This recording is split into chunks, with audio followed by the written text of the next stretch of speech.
am one, I am 100 voices in your head.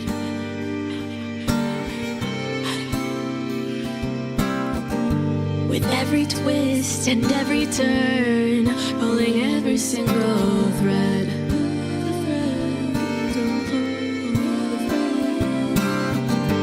I may have 1,000 names, but in the end they're all the same. I play whatever role you need to guide your way. Welcome to the Matrix, where I am your god. It may be a simulation, but I ain't no fraud. I play your friend and your foe, design your joy and your woe. And if the red dress caught your eye, I'm doing something right. Welcome to my world. Let's see who comes out to play tonight.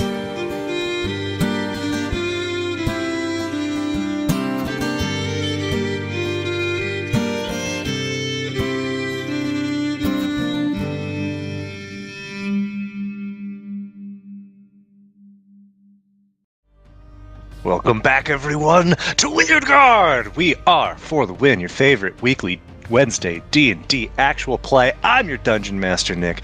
I'm excited to be back. I've got 3, but hopefully soon 4, lovely players that are joining me this evening as we traipse across this fantasy world of our own invention through all sorts of mystique and quandaries and weird little guys that you talk with, and we're just excited to play because we got big stuff going on. So yeah, and am I stalling to maybe give Matilda another extra couple of seconds here and there whenever I can? Who's to say? But hopefully she'll be joining us this evening. Fingers crossed. Thoughts and prayers.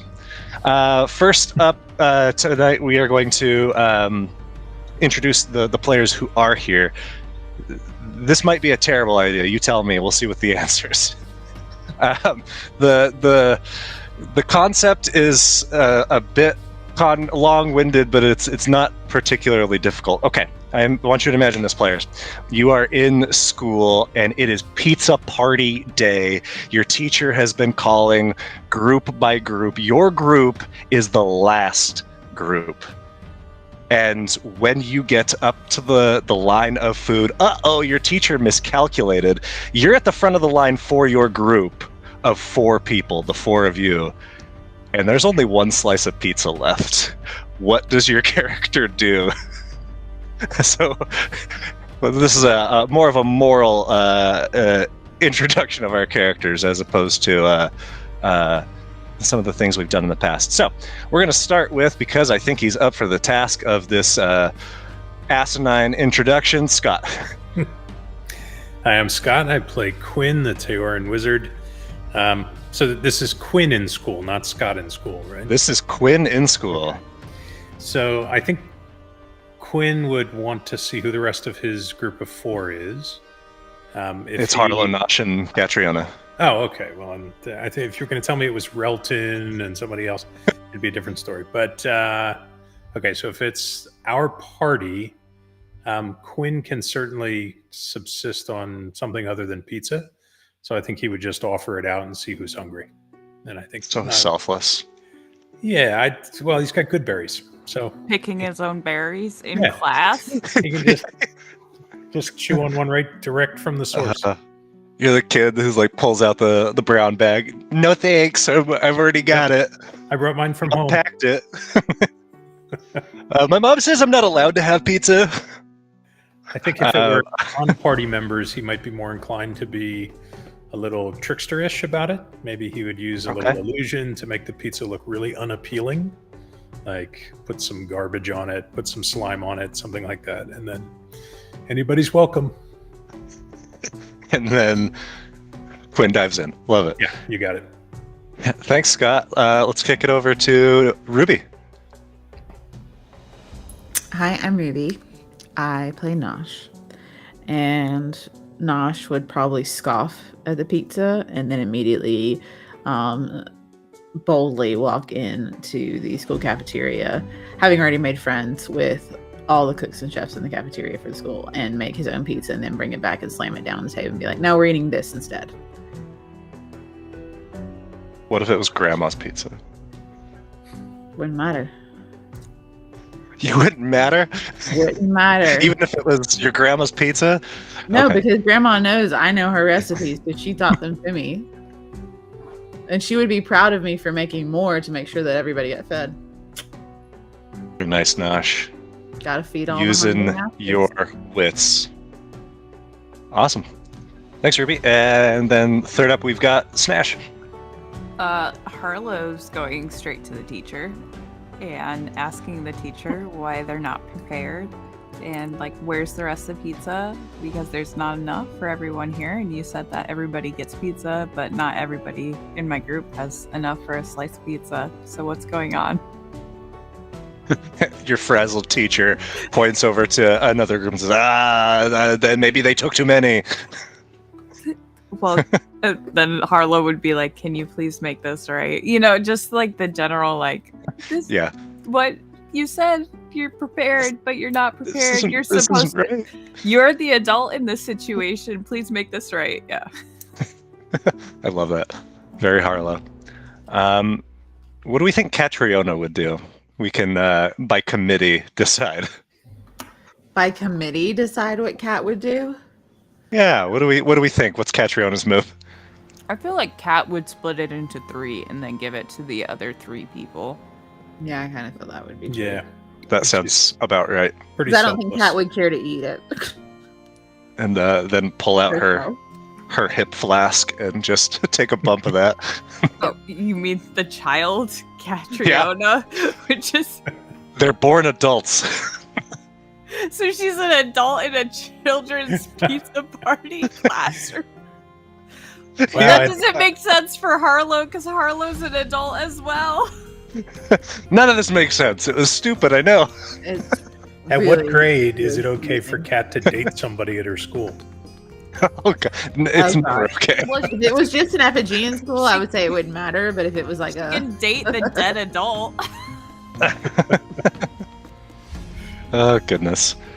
All right, everybody. Now that that's out of the way, let's do a recap before we jump back into our game. You all started last session in the east bank of Stonebridge at a resort. You took the night off, had some dreams and visions and all that good stuff, made a deal with Mama Harlow to get back your sense of vitality, but you had to give up the soul that you first brought into your veil, the Burning Man, and he's gone. She wanted a little taste of Dion, but you held out.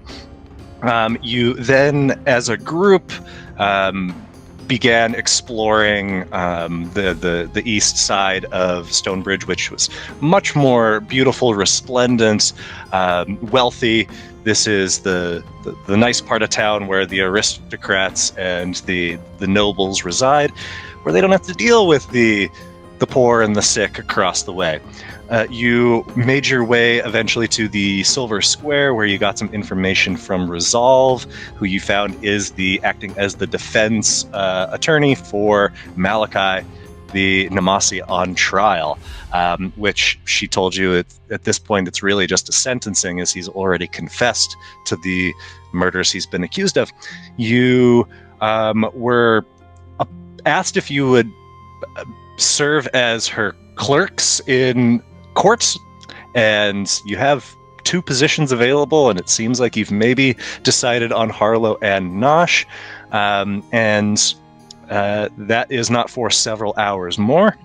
However, you've been told about the counselors that serve and ultimately will hold Malachi's fate in their hands, where you can find them here in the city if you wanted to try to influence them ahead of time. And you've also been given directions to where you can get a cure for Dion. And as we left, you were looking for an alley to figure out what Dion knows. So, gang, take it away. You're in East Bank. Because Ruby, you were gonna ask him whether or not he knew anything about it, right? Right, but I thought he already had said he didn't. Oh, well, he had told you before that he couldn't tell you. Oh yeah, we're about directly. to question him about the reason he's here and what is going on. He can't technically tell you, but you could get hints. Right. All right, bro. Nosh, Yeah, Harlow. would it be breaking of your vows if someone was forced to tell you something? Depends on what type of topic it would be. I would Like, think. if it's something he can't tell you, but wants to tell you, like, what if I made him tell the truth, and then you could ask him questions, and he would be forced to tell you? Would that You can, like, still? tickle me or something? No, bro. No. That's not what she means. Because I am ticklish. So Would sad. that be like? Would he be in violation of his promise if it was So- by magical means? No, I don't think so. The biggest thing about that is if he believes it's true, it would come out as a truth because he believes it's true. But it could be a falsehood. It's kind of circumstantial, I feel like. Yes, he would be giving us what he believes or thinks is the truth, but in fact, it could be something that he's been told or fed that's a lie. Dion, can you answer yes or no questions? How bad did they lock it up this time? I mean, I don't really know, but I think we could try, like, All right. kind of a gamble. You gonna, like, pour some truth serum or something in my mouth? We might cast a magical truth spell on you that forces you to tell the truth no matter what we ask you. You want to try it? I don't want to say more than I can. Like, I'm worried that Okay. If you're not comfortable with it, is that something? Is it like, does it compel me to speak? it doesn't compel you to speak. It just, you can't lie. It forces you to, no matter what you say, would be the truth. It's not going to make Okay. you, but if you answer, you will have to answer truthfully. I guess that could kind of suck because he could just like not Not answer at all. I mean, I'll tell you this, like, I ain't gonna lie to y'all. Like, if that's what you're worried about, I don't see what I would benefit I was just from trying that. to find a way around it in which you wouldn't be implicated.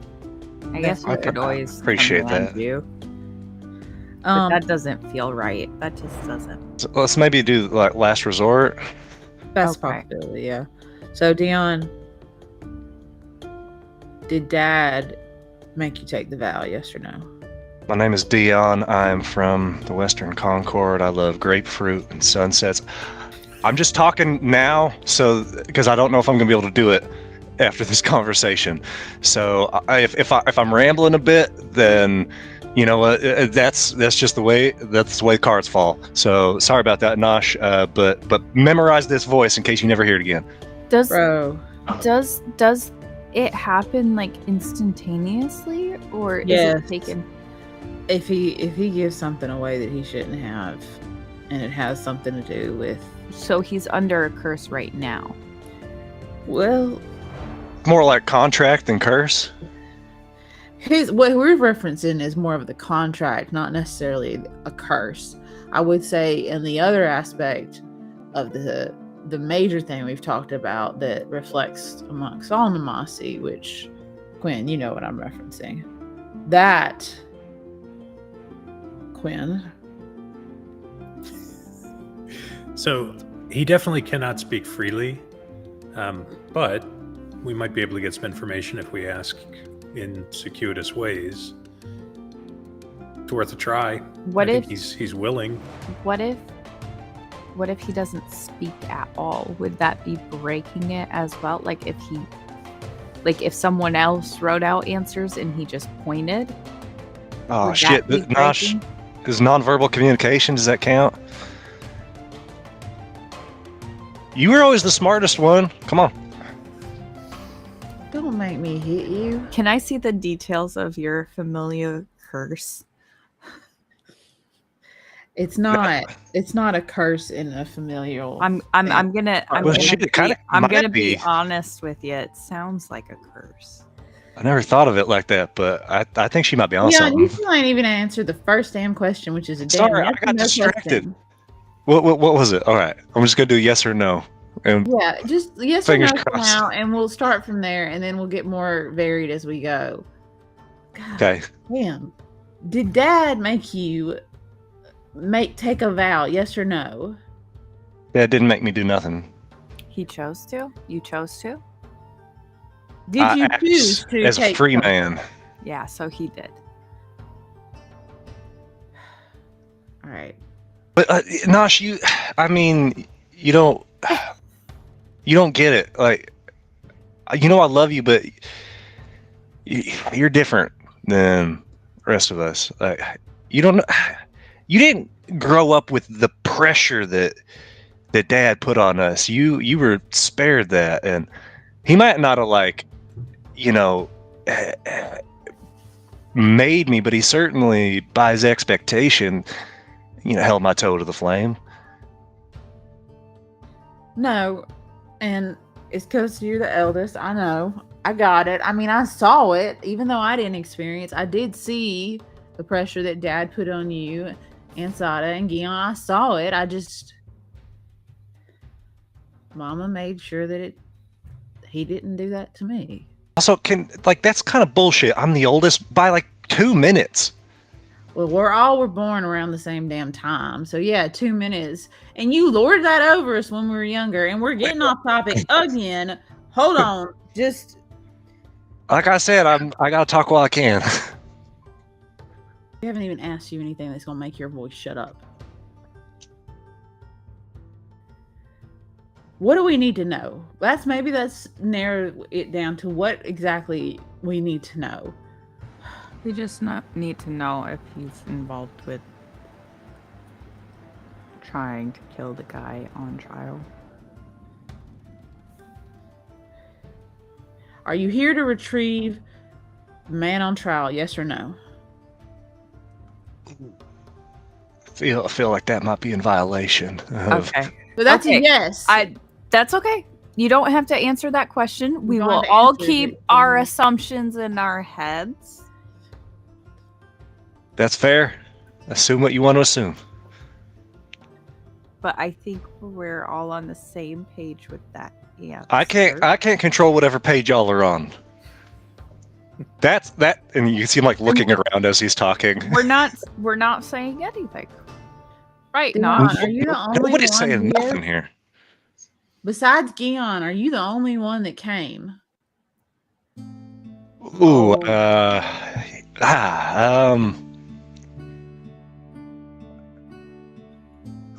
Oh. Yes or no? Were there more individuals involved other than our brother?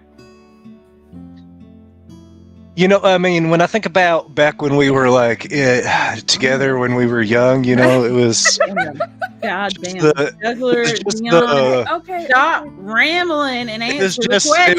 it was always just the four of us, and you were always off doing your thing. Uh-huh. Sada was kind of right at Dad's. Yeah, and Dion said left Sada and Dad were together. Yeah, So and Dion and I, throughout our whole lives, we've always been thick as thieves, basically same person. So, I guess what I'm saying is, that's the way we've always been. So yep. I'm gonna hit him. Rob, burn his hair off. Okay. For real? Do you want me to? Yeah, you know what? Go just nip his tail. Okay. But only when he least expects it. That's fair. When he starts rambling again, go for it. How many brothers do you need to see burn? Last one went poof. Didn't burn. Bit different. It's a little singed. Fair. Look, is there anything you can willingly tell us? Think about it. Just, you're not stupid. Just, I don't think I'm being stupid. Like, I feel like I've tried to communicate some things indirectly to y'all. in No. a way that is stupid, in a way that does not have any logical correlation to the situation at hand. Yes, sure, you're trying to communicate to us. Nah, I'm doing my best here, but you got to try to pick up what I'm not directly laying down.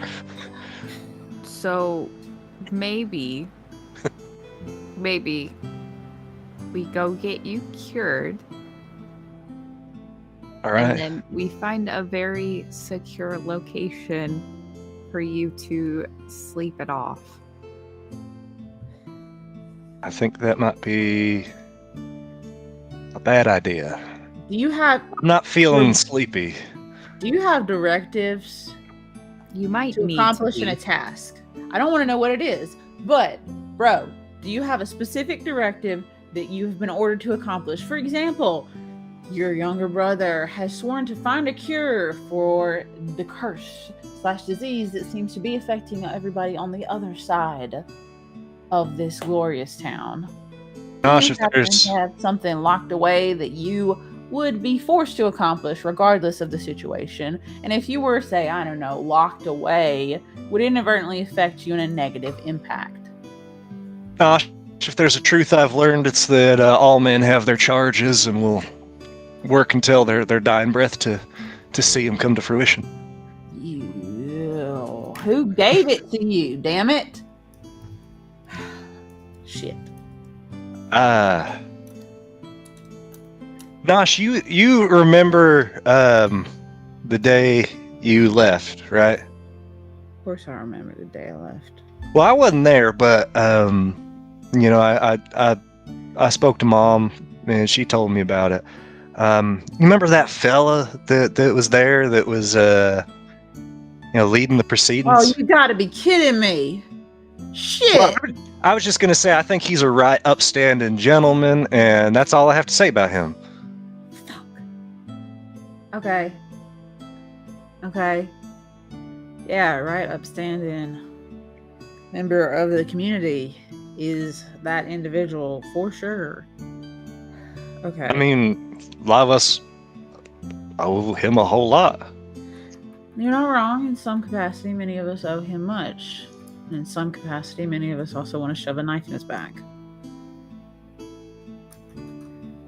If you were knocked unconscious, though, and could not complete your task due to external circumstances, there was probably nothing within what was told or ordered to you that would affect you regardless of your conscience.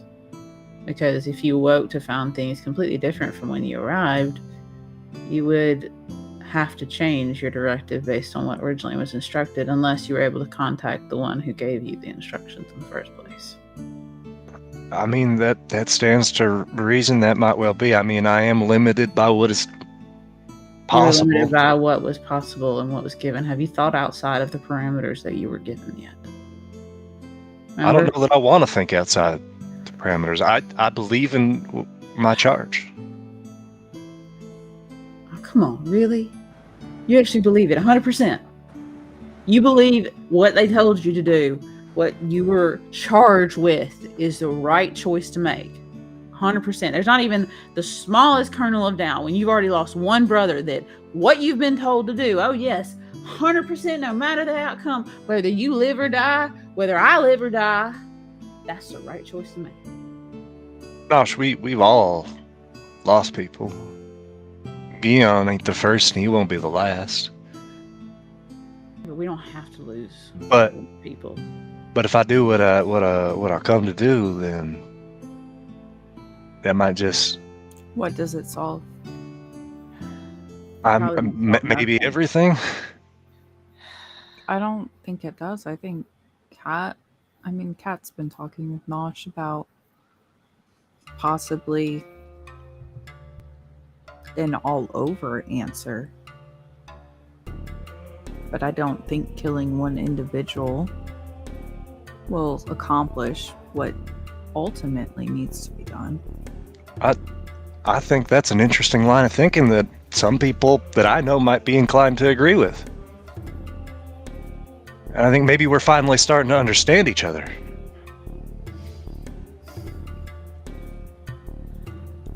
So how are we going to get out then?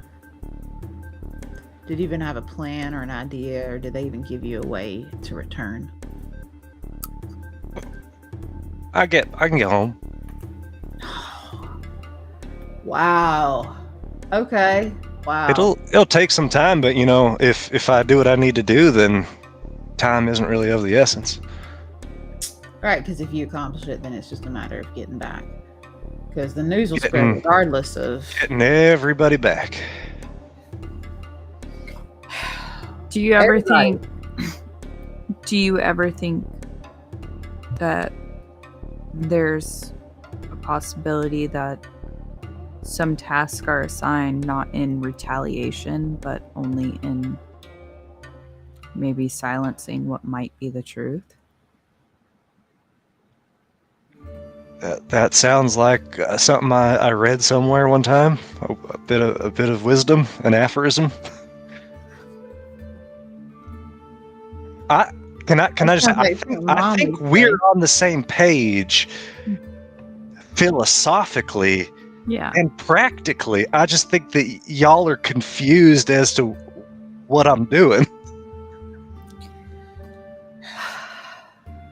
Well, we can't take you with us anyways. So once we cure you, we're either going to have to knock you out. Why?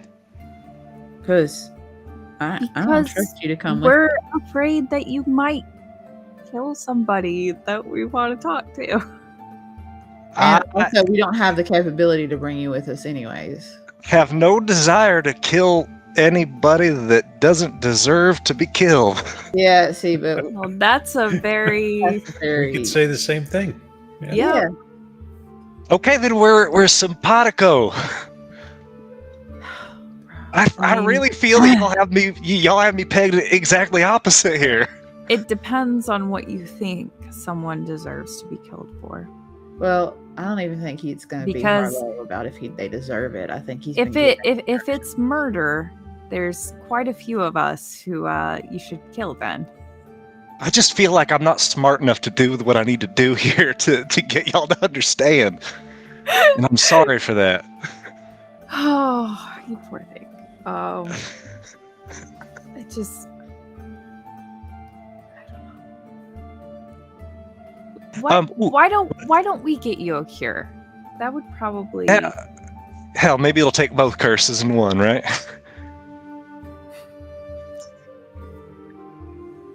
Oh, yeah. Nosh, your family's really fucked up. Tried to tell you. Just tried to tell you. Your whole... I guess it's... If I were to give advice to people who were going into a public setting where individuals were debating things as to what ought to be done, Yes. then I think that it would make sense if everyone in attendance stayed their blades. That... Yeah? Yeah, because, oftentimes... Oh. Yeah. Are you getting what I'm saying? Hey, bro, if you were to You got me pegged wrong. bro, if you were to just walk into, Are you saying you want to be pegged? he probably does. I've never tried it, but I'm open to it. Yeah, that sounds. I mean, Mama always told us that you don't bring know until you mine tried into it. it. Don't. No. Don't. I feel like I might want to meet your mother. You would love She's her, a Harlow. woman She is the an world. amazing individual. She tolerated me and my siblings and my father.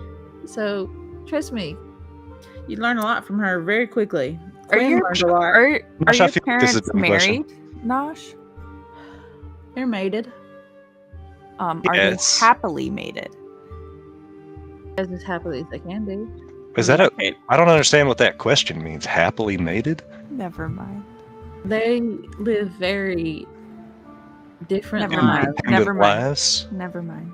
Never mind. Hold on, we'll talk about that later. I'll Yep. explain it to you. Are you It's trying? not Are they standard. in love? I don't know. What are they? 15? Come on, like.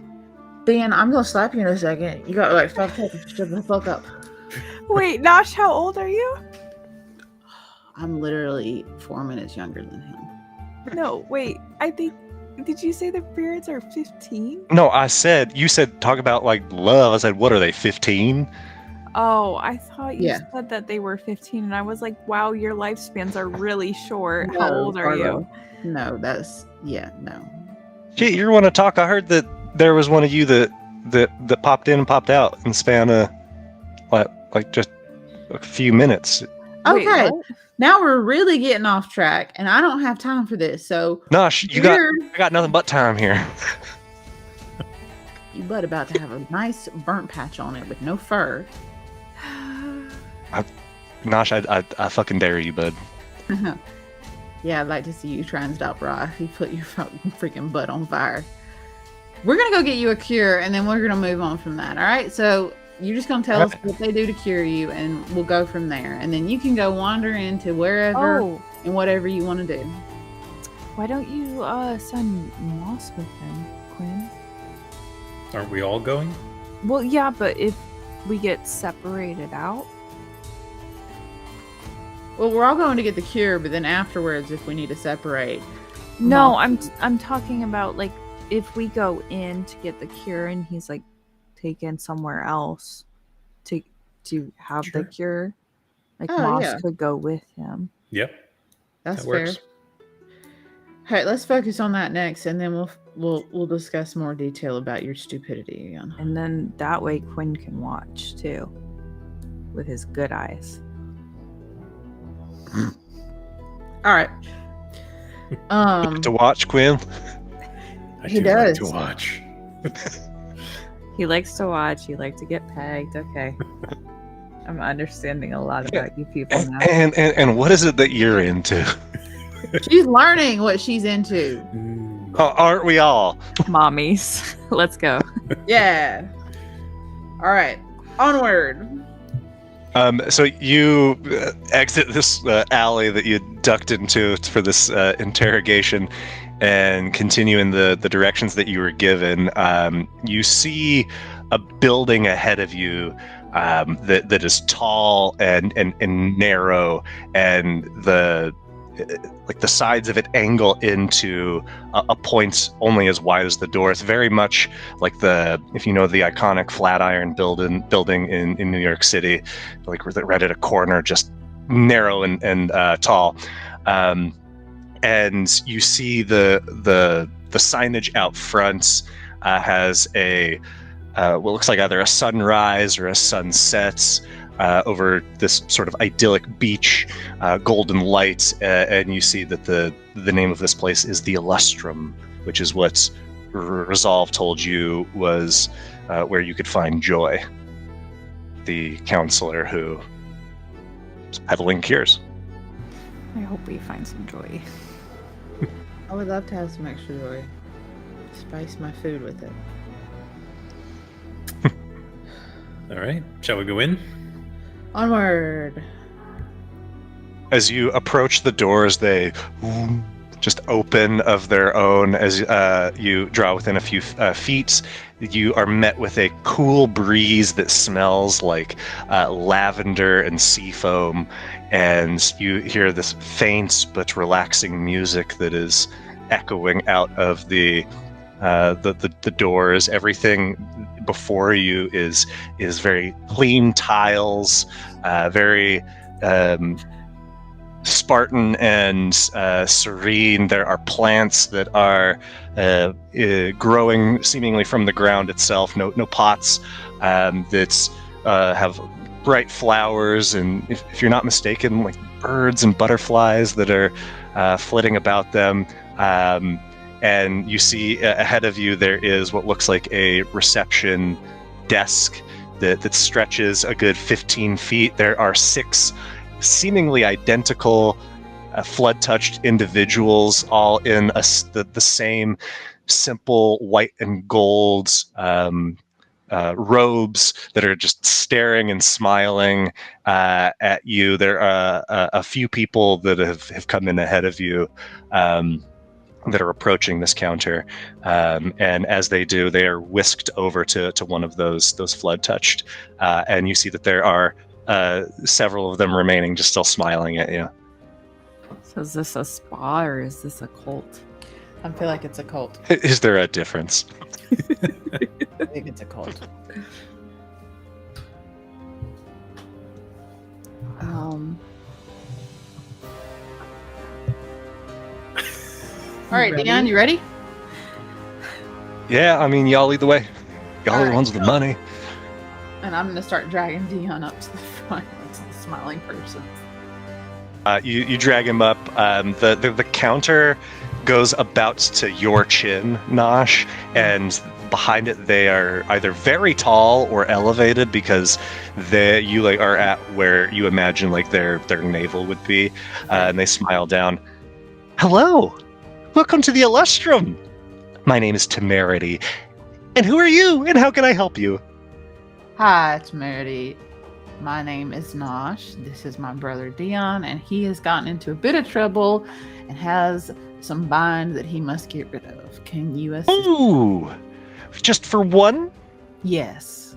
Now, are you looking for the silver package, the gold package, or the platinum package?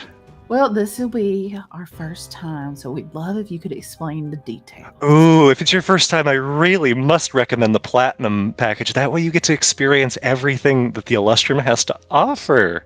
Really now? And what's the Yes. difference between the packages, truthfully, though? Not just Well, obviously the price, but...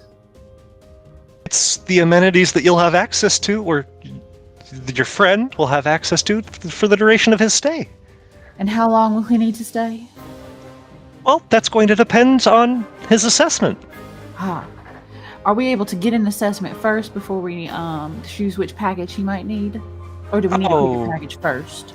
No, you really need to make that selection up front. Okay, do you have a pamphlet that shows all of them? Of course. Of course. And just hands you the packet. You roll an insight check. Where is it? I'm not very insightful right now. Yeah, these are weird people. Hard to get a read on, but they do hand you a pamphlet. You see more of that signage for the Illustrum. You see that there are pictures of what looks like studies with plush chairs and couches, lounges where there are like games tables set up. There's a relaxing koi pond, a sauna, hot and cold pools, a gymnasium, and there are these three packages listed. The silver package is listed as 300s, the gold at 550, and the platinum at 800. And there are like little testimonials from individuals at each of those levels talking about what they were able to experience during their stay here at the Illustrum. Right. Does it say what the differences are between the packages? They do list. They say for the silver you have a junior suite as well as access to all lounges and 3 meals per day of your stay. The gold it gives you access to the games in the gymnasium as well as upgraded meals and for the platinum package, you have 24/7 access to all of the facilities, as well as massages and the finest food that can be procured in Stonebridge. Oh my god. Presumably all of them are saying they provide a cure as well. It's not just food and relaxation. Yeah, I mean that's all of them. Are operating under like this like slogan of once you're cured, once we cure you physically, we need to cure you spiritually. Oh no. Oh wow. Okay. So, the base rate for the actual administration of the cure is, of course, 300. There is the processing and assessment fee of 200, and then, of course, whichever package you choose is an additional fee.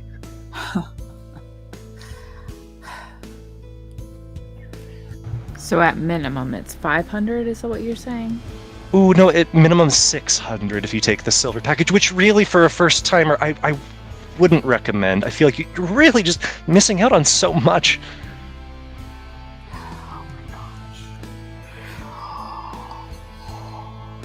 So, can I sign you up for the platinum? Could you just one moment? We have to confer on what we're able to provide for our dear friend. Of course. They're a bit down Take in your their time. luck. We want to make sure that they're taken care of. But just one moment. And We're I'm gonna, always here. great. I'm gonna yank Dion back and like shuffle Harlow and Quinn into a corner, knowing that they probably can hear us. Not really caring anymore. They're still staring at you. Yeah. Okay. Yeah, you're getting the cheapest package. I'm not paying for anything else. If you Well, have but I was extra kind of money- interested in the massages. No. If you have extra money, you can pay for it. But we're not wasting any more money. I than mean, that. if we said all inclusive, this might be my chance to dip my toes into what Harlow was talking about.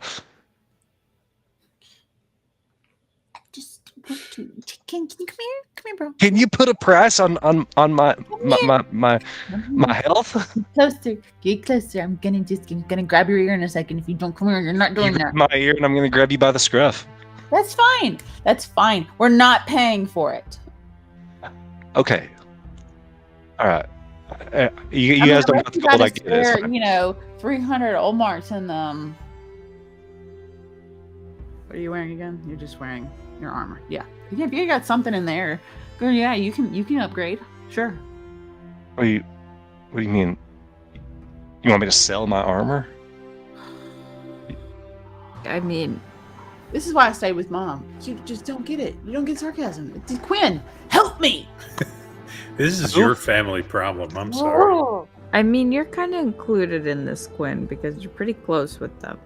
He's close with me, not with them. I know Nosh. Dion and I have only met a couple of times. Okay. Yeah, and like you seem like a pretty chill dude who would recognize a good deal when he saw one. That's not a good deal.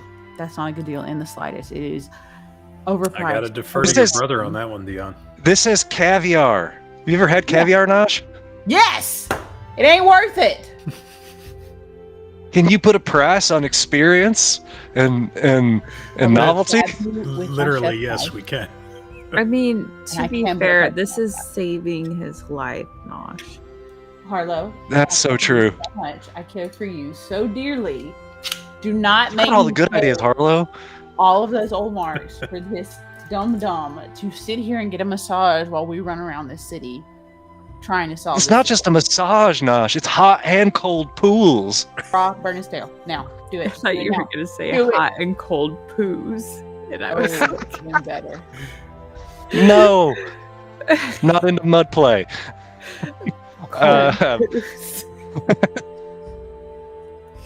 Rot has been hovering just above his tail, waiting to strike. Good. Do it when he least Oh. expects it. Okay, Oh, he expects it. I know. You got it, buddy. Ooh, Right when you leave, should can ask take if they care of it. have a payment package, like a payment plan. Ooh. Okay. Come on, Dion. Yeah, right. Actually, shouldn't we just talk to the person who's administering the cure here? That's what we need to do, We truthfully. actually really just need to talk to Joy, Let's go up there and ask if we can talk to the manager. the manager and those who give the assessments. Better be happy. Oh, I'm gonna put guidance on you before we walk back up. It's gonna be on charisma still? checks. Okay. Hi, thanks so much. Hi. today. Have you decided on your package? So we have a few ideas, but we really actually would like to speak to the manager and possibly. Ooh, okay. You want to speak to the manager? Little questions, yeah. We Specifically don't think help us. Was there something lacking in the brochure and my explanation? we'd really like to speak to the manager about that. But before I get him involved, can you just help me understand what it is that you feel you have not been provided with? Lacking Joy. in the cure. You've not been provided with and joy? we need more joy. Yeah. Okay, well, I'm gonna get the most joyful person I know. No. Uh, Joy the individual, please. We want to actually speak to the Oh. person named Joy. She's quite busy, but I'll get my manager, Serene, and you see them dip back behind wherever the space behind the desk goes, and they reappear a moment later with a near identical looking flood touched. No, Hello, no, we were. there's a problem. No, we were sent to see Joy. Mercy sent us to see Joy. Mercy? No, wait, am I wrong? Who was the other? Resolve. Resolve sent us to see Joy. Resolve sent you? Yes. How curious. Whatever for. Our friend here is assisting in the up and coming trial and has a problem. And Oh.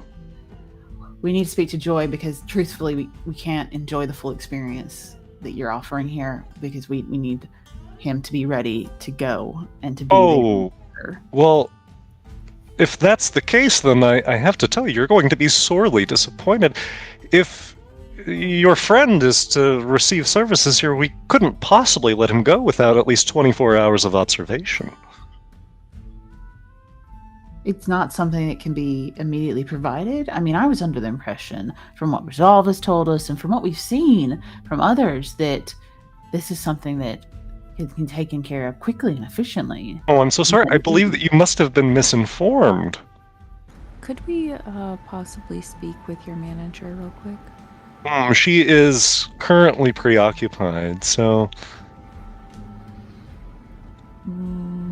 And I promise you, anything that she would tell you, I have the same access to information that she does.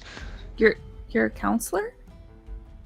Well, everything that applies to the Illustrum, of course. So you're also a healer and you take care of it. Of You're the one course. that initiates the process, you do the assessment.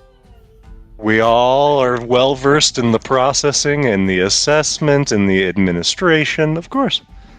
Can I size well this trained. dude up? Yeah. I'm sizing up. He's like, yeah, I'm a doctor, and I want to be Yeah, like, right. but are you? Okay, roll an insight check. All right.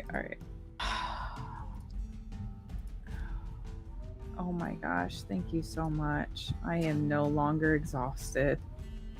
Yeah, this guy's like a homeopath at best. You know, he's like MLM sort of like level of. He's just within the trenches here, but you don't get the sense that he has like some profound medical knowledge. No. Okay. Okay. This is a Ruby question. Yeah. Can I... Because the trial happens this evening, right? Correct. Yeah, but at this point, in about 4.5 hours. So we have 4.5 hours. Well, 4.5 hours when you were to meet up with Resolve. Right, to meet Resolve Day. Can I... He's taller than me, right? This individual's taller than me. At least from his current position, he has the high ground. Okay. Can I intimidate him if I walk around and get the high ground from him? Ooh, so like as you look, you don't like you see where there is like a part of the desk that would like swing forward or inward as a door. It's not like you can just like walk around the edge. Oh, I wasn't planning on walking. Do you want to sit on my Oh. shoulders? Huh? Do you want to sit Then- on my shoulders? If you have Like a way of getting up there, then you can absolutely But do it's whatever you're taller planning on than me, doing. right? It's just like my head just barely brushes it. Mhm. Yeah, I Fun can cat. leap up there. I can leap up there. You can. and be face to face with him. I'm not sure if that's the right thing to do. Snash, Scott, shall I leap up there and try and intimidate the shit out of this guy? I mean, if we need their cooperation in some way to get Dion cured, I'd hate to aggro the whole lobby here. Can you think of a way to swing into persuasion? Into things nice? So it's super sweet. Now, I have been super sweet. Instead of aggressive. Okay, this is Ruby's talking. I've been super sweet. I know. And nice all day at work today. I really don't want to be nice anymore right now. She's looking for somebody's head to bash. I really am. I can't bash my own brothers right now. But you also can't bash in the doctor's head when you're asking them to treat your. Treat my brother. Yeah, I know. Okay. I need it. Hold on. Do we kind of get the idea that this cure is really nothing special? It's just, it's not well known what it is. Is it fairly mundane? So you were told that it's some sort of novel derivation from the Greater Restoration and remove curse spells, but I don't imagine that any of you know particularly what goes into the work that the conservatory does with their meta magic sort of tinkering. So is it something that Quinn could figure out? Probably with some with time and study, but you are, I guess, getting the sense that this is proprietary business secrets that they've got the stranglehold on. Right. So these people are not terribly impressive magic, arcanists. No. They are just, they happen to be in possession of. No, these are customer service representatives, right, essentially.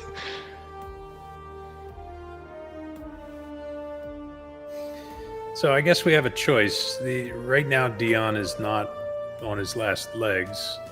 We could wait until after the trial and come back for the cure. In the meantime, we could, seek other sources of income. Wink, wink, nod, nod, and maybe be in a better position to get him cured. But if he's needed at the trial, they're going to keep him for 24 hours.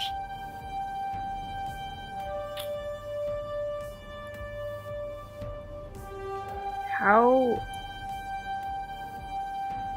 Why don't we leave the choice up to Dion? Dion, There- do you want to miss the trial and stay here and get cured, or do you want to go to the trial? I do not want to miss the trial. Hmm. And if you feel that there's no way that we can, strong arm or flatter these folks, then I'd say we come back. Oh no, I could do it. I just need to know if I really need to put in the effort for it, because I'm really not in the mood to do so.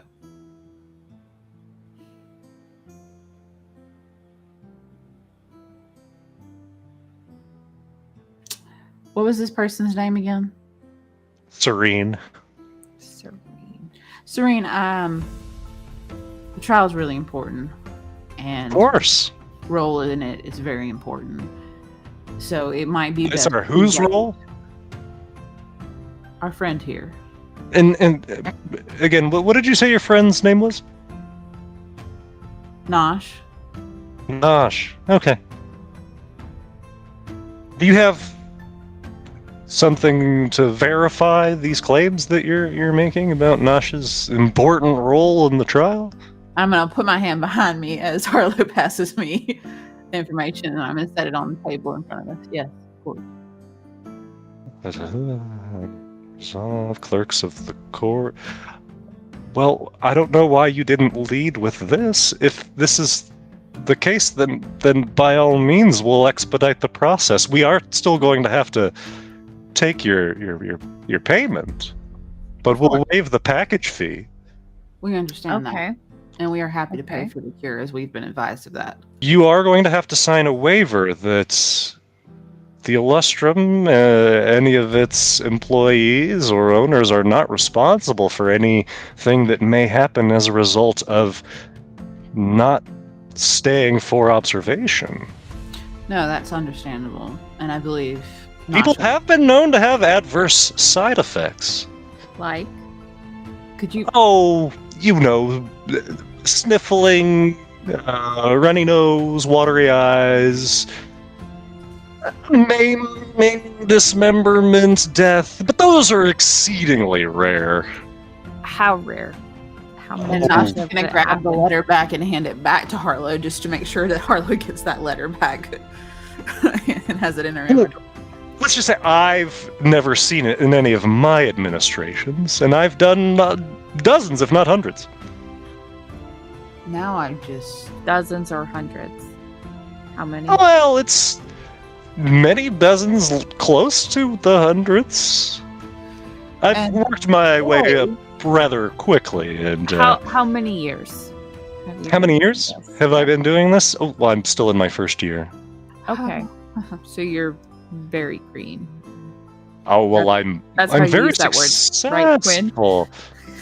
And Joy, the individual we were advised to speak with, your fellow member here advised us that they were busy and that you would be able to assist us, but Joy is not available to speak with us regarding the whole process. Well, it And- sounds like we've squared away the process, and I don't see why we need to involve Joy in this at all. It seems like That we've come too. to a See, that's who we adequate were resolution. told to speak to, and I mean, Afraid as of much Joy. as I want to have Nosh go ahead and go back, I do want to verify with Joy Same. beforehand, because Joy is who we were advised to talk to about the whole situation in the first place. And not that I don't have any doubts that you and yours would be able to handle that. It would resolve any dissuasion I have towards the whole process. Now things are conflicting in your story. First, it was that he's very important to the trial and needs to be cured and ready to go. But Right, then you've it's mentioned also that. facilities, and you've What does mentioned Joy as have to do with well any of this? the complaints that there's a possible side effects, and Joy Well, was very really told to unlikely. be the one that could provide the cure and was the best choice to do so, and that's why I would like to speak to them. Oh, Joy hasn't administered a cure in ages. She's really on the administrative end of things. That's very strange. That's not what I had heard. I'm afraid that you've been misinformed. Have I? Or are you just trying to stop me from actually talking to Joy? I'm just trying to get you and your brother, your friends, whatever. Sorry, that was Nick, not him. The services that he needs, and in an Is Joy expeditious available manner. to speak to us or not?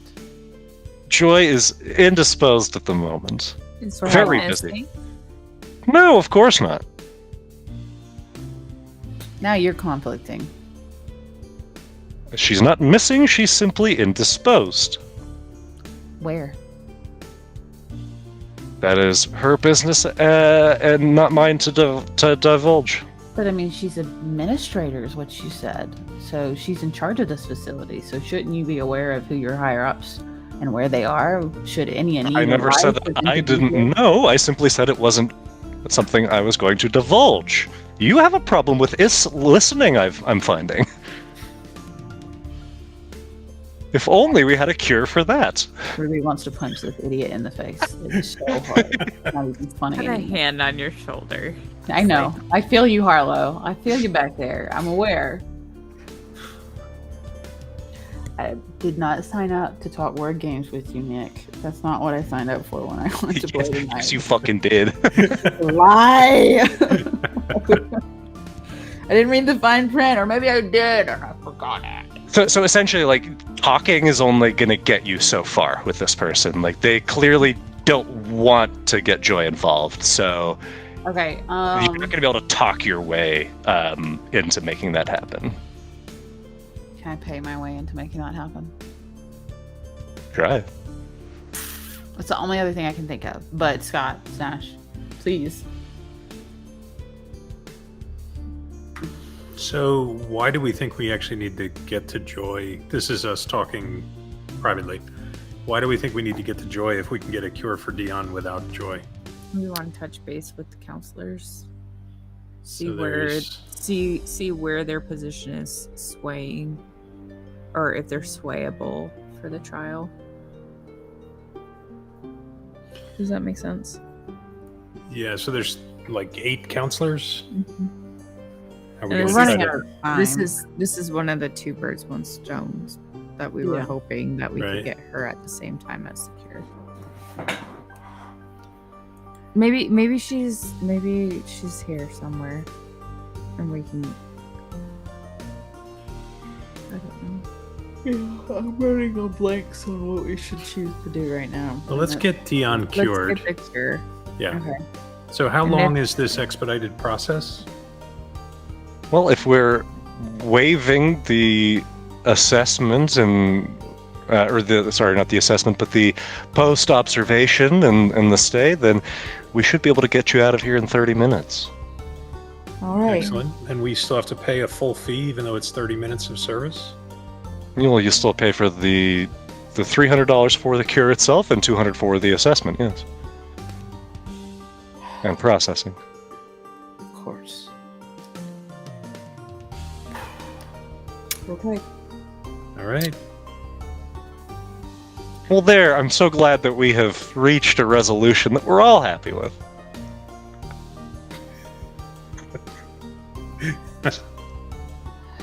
And One more question. Our friend Dion here, he's a bit of an anxious person.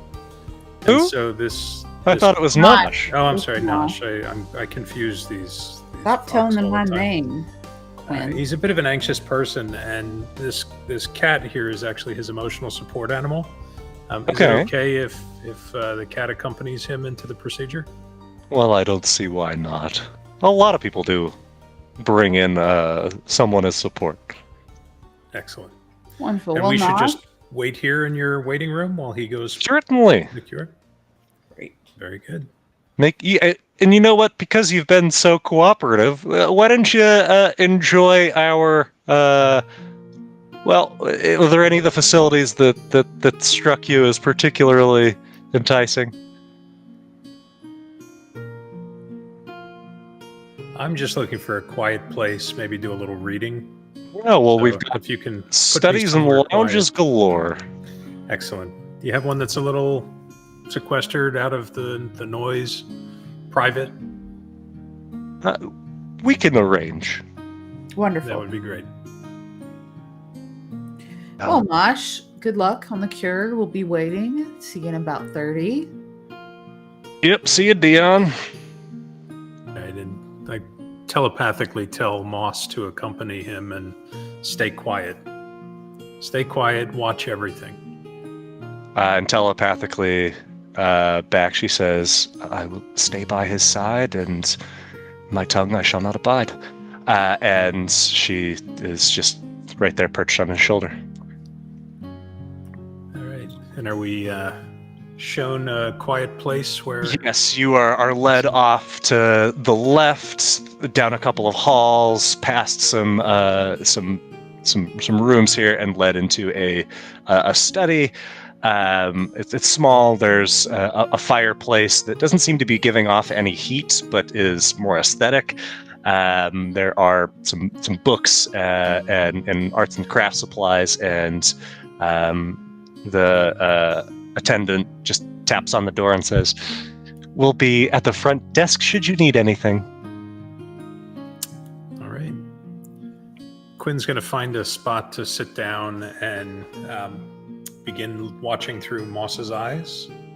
Okay.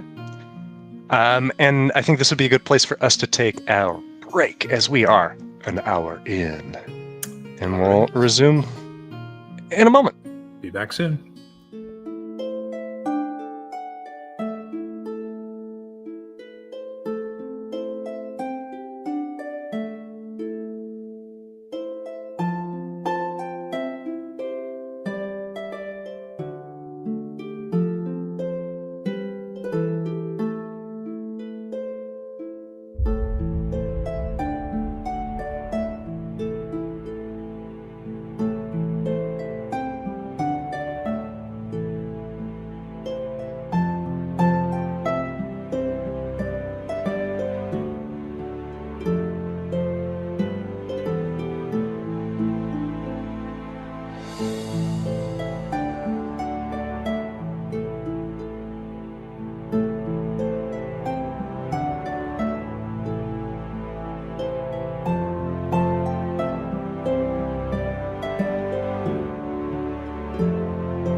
we are back in your little study in the Illustrum. Quinn looking through Moss's eyes.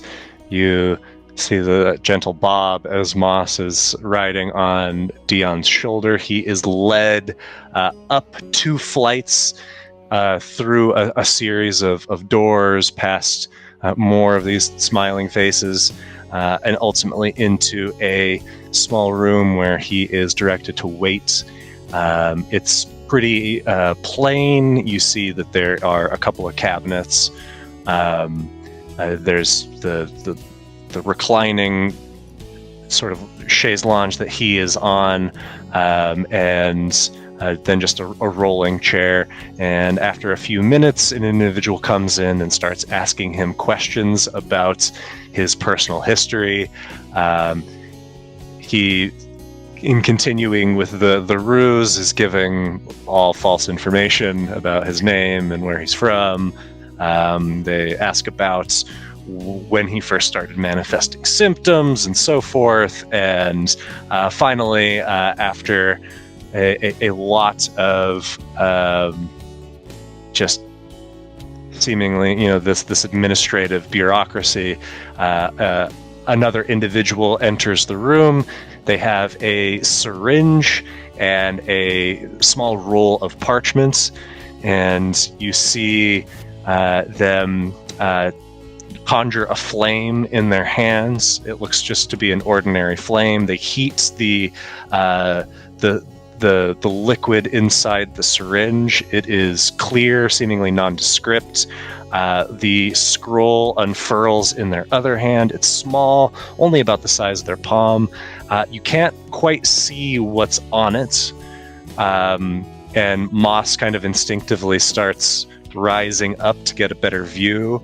There is some sort of like alchemical formulae that's inscribed on it, and as it is unfurled, the healer chants something.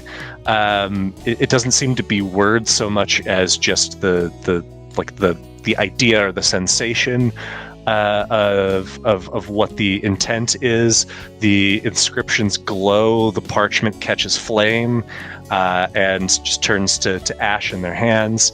They rub the tip of the syringe, the needle, in that pile of ash, stick it into Dion's arm, inject, and give him a little pat on the arm, and they say, "All right, bud, you're all done. We're just going to have you wait here for 5 minutes just to make sure that you don't die." And it's just a very awkward, stilted 5 minutes. But afterward, he gets the seal of approval, and you see him heading back down the way that he came. And a few minutes later, he is back at the... Before he actually makes it down the stairs, Sure. I'm going to have Moss actually kind of peel away as they're leading him back down, and see if she can get a better look on the floor. Just, creeping in between shadows and just trying to get a bit of a stealthy look at the floor. Okay, can I have you roll her a stealth check? That was the... Or actually, I don't even need to roll. I'll just do their passive perception here to see if they notice Moss dipping. You want me to roll that? Yeah. Okay, give me 1 second. So, perception? Stealth, sorry, for her. They were rolling Sorry, perception. stealth. Got it. Second one is stealth. Okay. Yeah, that beats the passive perception that they have. So Moss is able to... I mean, she's been silent this whole time. Doesn't take up much space. She is able to break away and find a place to linger for a moment until they pass. What is it that you're having her do? Just sort of looking around, especially for where they might keep supplies, anything that might look like, where did this injectable come from? Okay, Are we there- will let that 21 perception stand that you rolled, and Moss, once it seems like the coast is clear, begins rummaging everywhere she can, finding cabinets and prying them open, and she does find, with that 21, a room that outside there is a plaque that says employees only, but it doesn't appear that the door is locked. She's not particularly strong, but she would be able to, wrapping her paw through the handle, pull it back and slip inside, and there are several things of note in this room. There is a large shelf that is just filled with large containers of pulverized powder that glitters and glints in the light of the room. There are just there's another wall filled with these neat stacks of syringes, and there is a tight array of these small palm-sized scrolls. So she has found the supply room. Is there a window in this room? There is not a window in this room. This is an interior, controlled space, but currently unoccupied, save for Moss. Got it. Is she able to actually pick up and carry one of these scrolls? Yeah, she could take one thing. So if she wants a scroll, she can take a scroll. All right, let's have her neatly grab a scroll and see if she can quietly make her way back down the stairs to join the rest of us. Okay. Yeah, I mean, she's a pretty stealthy flyer. We'll have her do one more stealth check as she returns. She's got to beat a 12. All right, she's good. So not Moss is, quick in, quick out, and with her paws resting on Dion's shoulder, just slips the scroll underneath the collar of his leather armor, and he just has the smallest of reactions. A moment later, an individual comes to your room and says, "All right, well, Nosh is all set." Wonderful. Thank you again for such efficient service. Of course.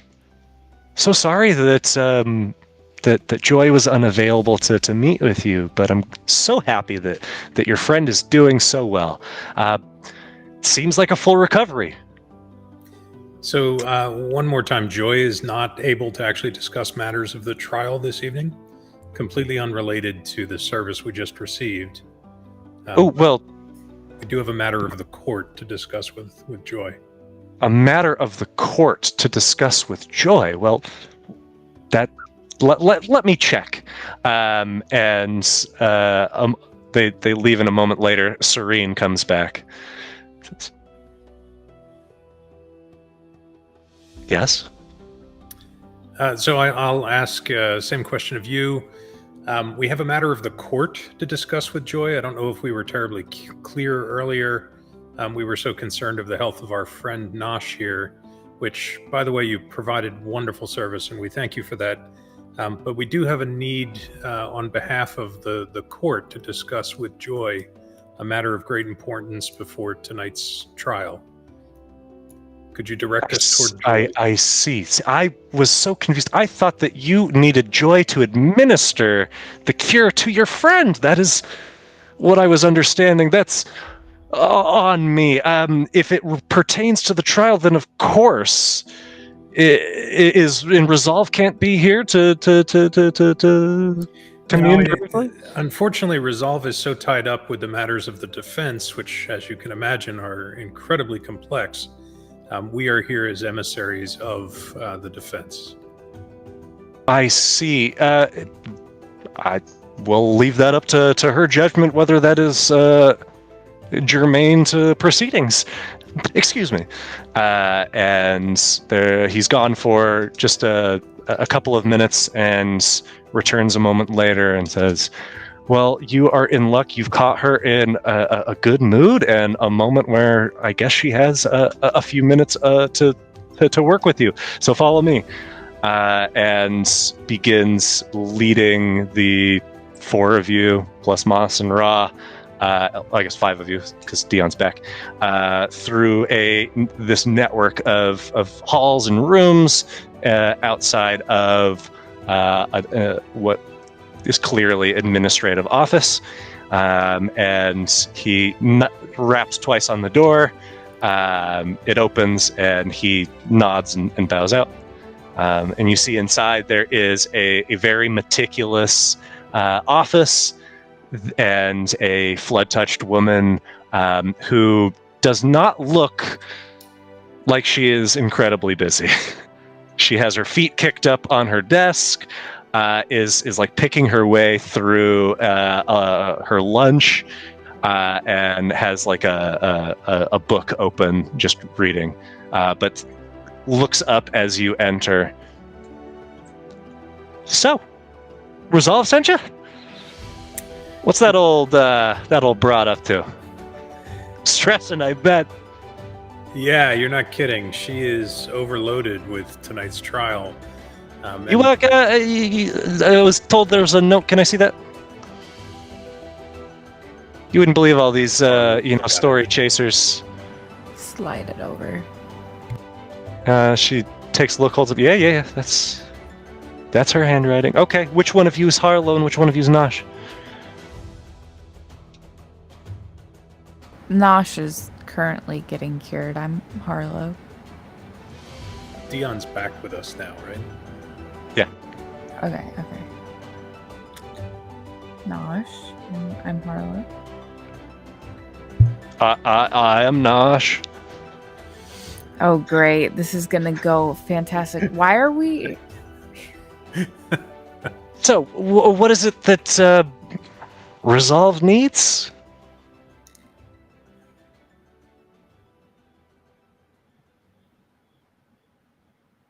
Scott, you said... Oh, sorry. I thought he was just speaking with the two. She's you're the just, one like, who said jumping we to need the- to talk to you about court Yeah, so- stuff, and I'm like... We've been brought into this quite late. Resolve is completely overloaded, as we said.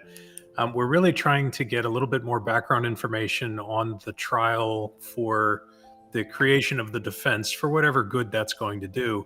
Would love to hear a little bit about what you know of the trial, of the defendant, and in particular, if there's anything we need to do in order to mount an appropriate defense. This sounds like stuff that Resolve has already got well taken care of. Yeah, unfortunately would not. think So so. she is really overloaded with all of the work involved in this trial.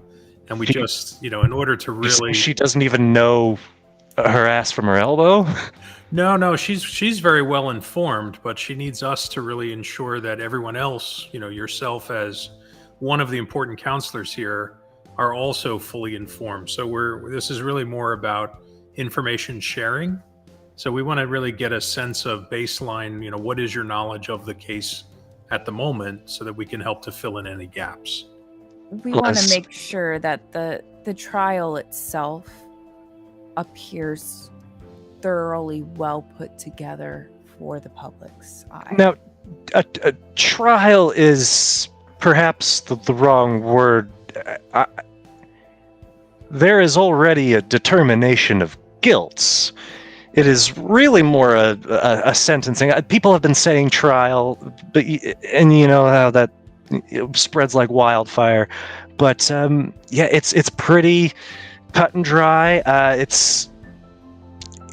If I had to wager a guess as to the outcome, with 4 Nemasi on the council, I imagine taking this rather personally.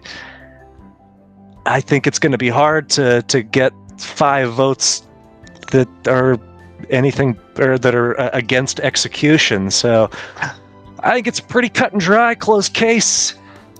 So in the absence of an admission, which we know we have from the defendant, What do you think of the actual evidence of this case? If there was not a confession, would you have been swayed by the actual evidence? Well, he was apprehended at the scene of a murder, and by the sounds of it, and from the testimony of an individual who I believe is testifying again later this evening, it was rather grisly. Which one was that? I'm sorry, he pulls out a... Oh, that's Captain Ursula. Right, Ursula, right. Yes. Right. Not So you would the captain recognize was this there, name. but the captain... Recall what the captain actually said they firsthand saw was not actually the murder occur, correct? Well, no, but was there early on at the scene with where the defendant was waiting calmly, and covered in the physical evidence of his acts. At this particular point, 7 dead, and each of which Nemasi. This was in the far east of the Western Concord. It's a city called Wellspring. I'm not sure if you're familiar with it. Well, or near Wellspring. And upon apprehension, he was initially despondent, but eventually did intimate that he was responsible and solely responsible for the act. And just to be clear, there was no investigation into whether or not he was magically compulsed to confess or carry out.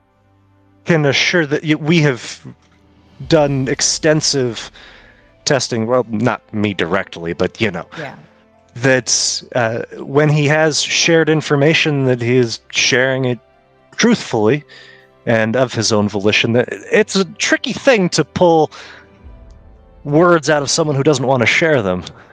Yeah. But there are ways of ensuring that if they do speak, that they speak the truth. I am familiar. I see why resolve has hired you. And just wandering question. There has been no, speaking of maybe that some counselors might have too much of a personal bias to vote fairly in this matter. If I'm being honest, I've suggested as much, but the bylaws, the statutes of the council are clear, and we've all taken oaths to remain impartial, and I have no legal recourse to have them recused from their duties. Even if there was evidence that they are voting based on personal bias? If you could present that evidence, that would be a wonder for the defense. Okay. And of course, we are still using the same laws we always do, that guilt needs to be proven without a shadow of a doubt. Is that correct? There's no difference in this trial than any other. Certainly. But I will say that confession under the auspices of the council, under the various security protocols that are in place, is by itself evidence beyond a shadow of doubt.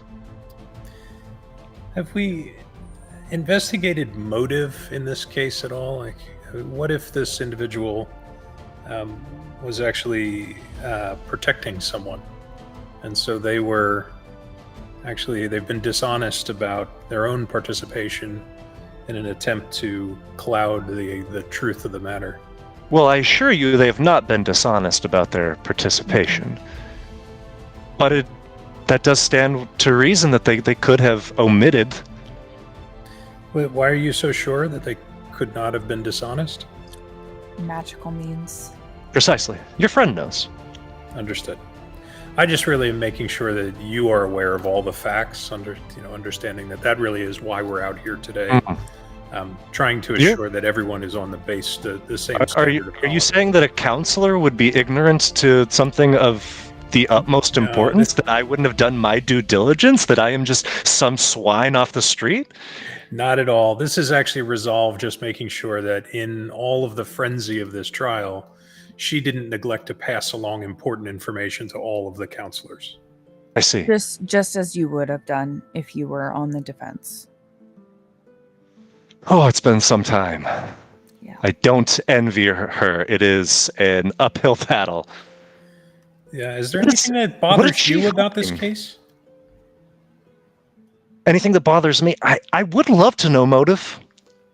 Yeah. But in the absence of it, if he refuses to divulge this, what are we to resort to barbarism, to torture it out of him? That I cannot abide. And there hasn't been any, speaking of insanity in this case. Oh, I can assure you that while an odd man, he has his wits about him.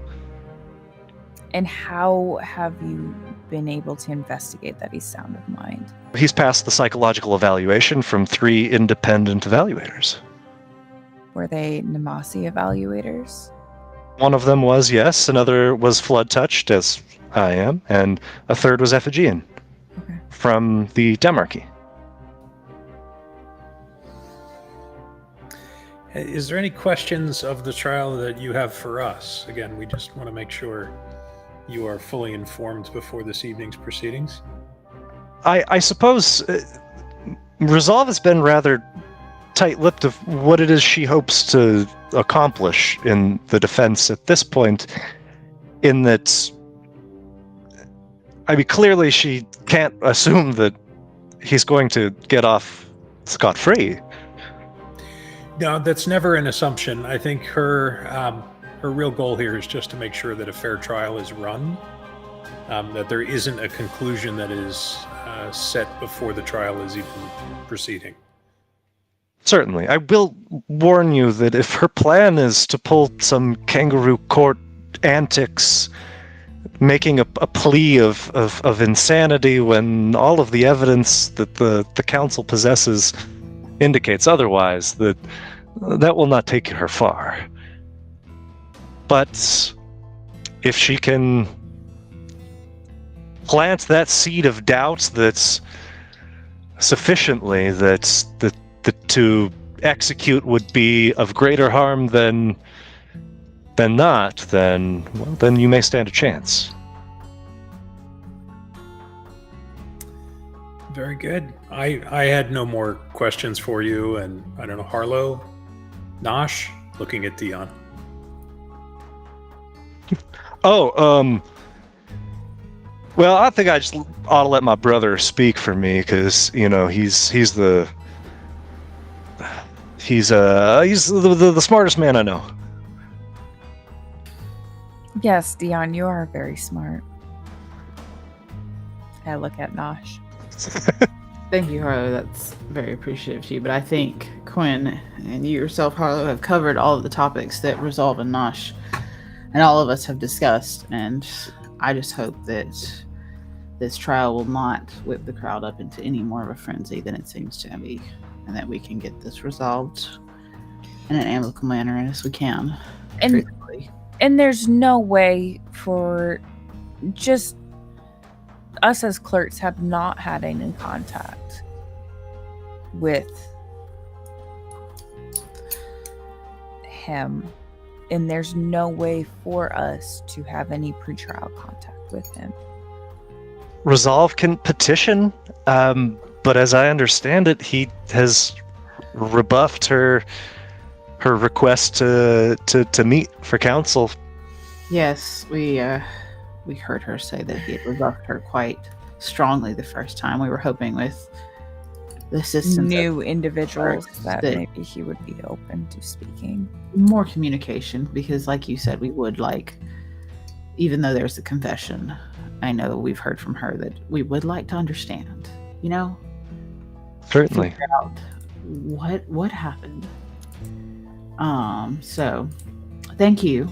If I'm Sure. being honest with you, I do think that a lot of people, and not necessarily specifically the council, but the people of Stonebridge are ready for all of this to be over.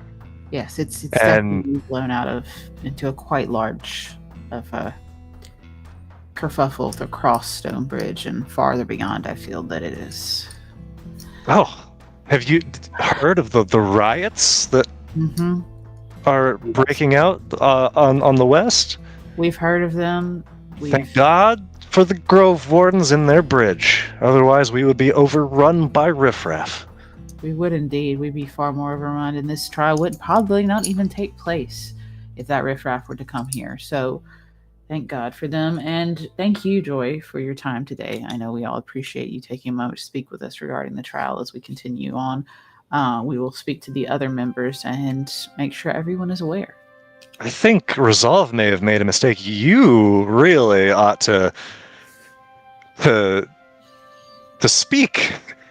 I'm so sorry, but your brother seems like he's a bit lost. Oh yeah, no, it's good. I'm more of like the thinker and less the talker, He is One still good words, also one good recovering word. from the cure, so Sure he's enough. resting. Oh, okay, well that makes some sense. Yeah, we all get a touch of the bind from time to time, but It is frustrating, isn't it, Joy? Getting a touch of it. It just seems to rattle Right. up the day and not let the schedule go forward normally. Why is the cure not permanent? Or That's has it just not been? it's, well, as far as we understand, the exposure to the source it is something that continues to create new instances of whatever it is that is causing all of it.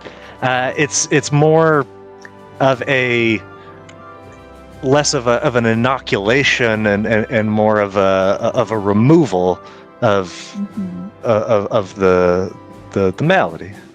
And do you think that you will ever get to the point in which you could do a mass cure of all at once, so then you could wipe it out entirely? Or in a sense, remove the exposure. Remove what is causing the exposure to thus activate it. I had wondered that myself. If we lived in a perfect world, I would say Right. yes, but I just don't know if that's practical. Are you avoiding it to make more profit? That is a very serious accusation, and Not an accusation, that was just a question. but a loaded one. Harlow's very good at that, Joy. She's one of the reasons Resolve chose her. I'm failing to understand how this connects to your responsibilities as clerks Oh, to the sorry. I'm just so because Nosh has come down with the bind since we've been here. We just wanted to kind of, follow up on it a little bit more because we don't know too much about it. So, And truthfully, curiosity from Our We're- arcanists are working around the clock to expand our understanding and our capacity to treat this so that someday it can be rid of us forever. insight. that's the goal and the Roll an dream. insight. Yeah. Hi, Matilda. Hi, Matilda. Hey, Matilda. Hello. Yeah, she's full of shit. She is made a fortune off of selling these cures. Not a chance she wants it to be like a permanent, lasting, widespread cure. You're asking her to give up her business. Very much. Could you describe the room that we're in? So it's a relatively simple office. She has a desk with 3 chairs in front of it. Hers is rather plush. and comfortable. There are all sorts of pictures that are framed behind her desk of her with, you see one of them is her shaking hands with Relton. You see that there are other like individuals that look like they're of high status. There are books behind her that all are like the titles just in glancing seem like they're all related to like how to get the most out of your employees and how to maximize the shareholders profits and minimize worker unrest and things along those lines, but you're not seeing like more of the supplies for the cures or anything like that in here. And this is another interior room? Yes. Okay. Has anyone even come close to the level of research that you've completed and been successful with? Not to my knowledge, but I Or tried? did have a modest investment from my father in the early stages of my research, and I think that gave me quite an advantage, and we have, of course, put in the necessary legal safeguards to protect the nature of our research, lest it fall into nefarious hands. Has anyone tried? Oh, certainly. People are often attempting to ferret out information to sell it to the highest bidder. But if that becomes available to all, then who knows what sort of snake oil cures that people are going to be hawking. No, I mean, has anyone else tried to make a cure that you've had to shut down? Not to my knowledge. Oh, okay. I don't think so. If there are competitors, they are too small and ineffective to register. Noted. Oh, I hate this chick. All right. My goal is, can I at least once a session get snatched to say, I hate this person? I think that's pretty much everyone. I thought that was Wyrdgard. So Quinn's gonna take particular note of any jewelry or small accessory that Joy may be wearing. Oh, she has a very gaudy, like diamonds, almost like a pharaoh style necklace that is just loud. These enormous gemstones, opulence to the extreme. All right, excellent. Oh, and when she smiles, you see that on her upper right canine, she has a little tooth gem. All right, I think we'll head out now, guys. Yeah. Joy, thank you so much for your time. We do appreciate it, and we will see you In a couple of hours. indeed in a couple of hours. So thank Oh. you again. If Nosh has any complications, what should we be looking out for as warning signs? Oh, well, if he passed assessment, that shouldn't be an issue. But in the rare, extremely rare event of a side effect, if you happen to notice a little bit of a gloss to his eyes, if he starts to slur his speech, if he loses sensation in one or both hands, those are things that you should probably, not ignore. What should we do in those circumstances? Do you have like a boost or anything that we can administer so that we can get back here in time? A booster for side effects? Like if something starts to go wrong, right? Like, do you have anything to alleviate the side effects so that we can get back here so you can fix them? At this time, we are really investigating everything we can to minimize side effects, but in terms of treating them, well, some of them will just run their course, but particularly if he starts to lose sensation in one or more of his limbs, you might seek the advice or comfort of the clergy. You might want to start getting his final affairs in order. I can handle that. Okay. But again, that's like, I've never seen it, I've just heard of it, and it could be hearsay for all I know. Yeah, I got a slot open. Let's go. 2 bros for the price of 1. Family reunion. Before we go, is there another counselor you might recommend we speak to next? What do you mean, speak to next? Well, in the same way that we want to make sure that there's an even base of knowledge for the trial before this evening, we have a list of all of the counselors where you intend to try to touch base with each of them. But is there someone in particular you think would be readily accessible right now? Well, you could almost certainly find Counselor Ormond if you make your way. That's where I would put my money on finding him. I'll say no more of the matter. Noted. Beyond that, if you're looking specifically for any of the Nemasi, which you seem to have some concerns, the Grand Bazaar, you could potentially, as you said, kill 2 birds with 1 stone? Was that the expression? Oh, sure. And that would be Swift and Black? Yes. Swift and Black is 2 individuals, not 1. Correct. Just for clarification. Okay. Very good. Thank you very much for your time today, Joy. Certainly.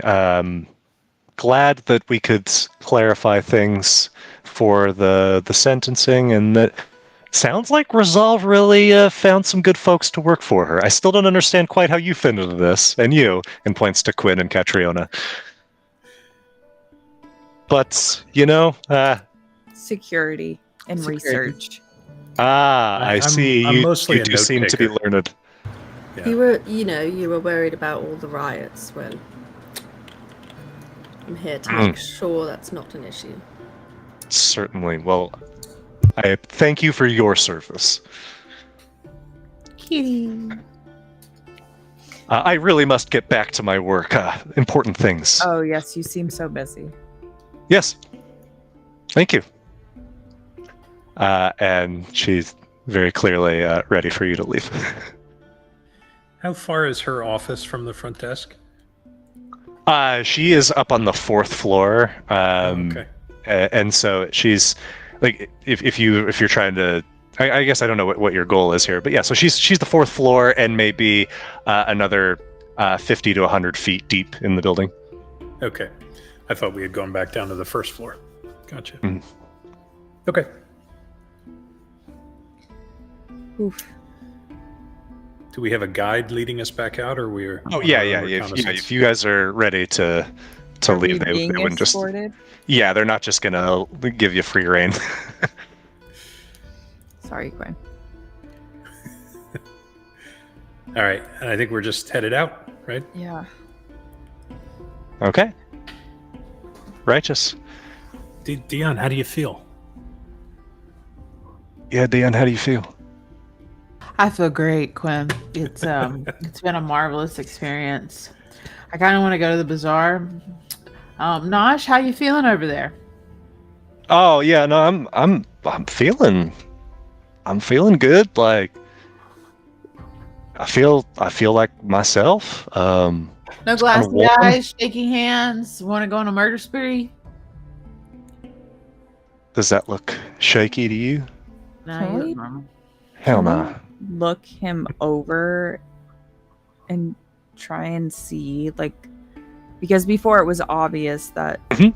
what he had, but see if this is kind of like just treating the visible symptoms and not the Yeah. actual. Okay. Yeah. Roll a medicine check.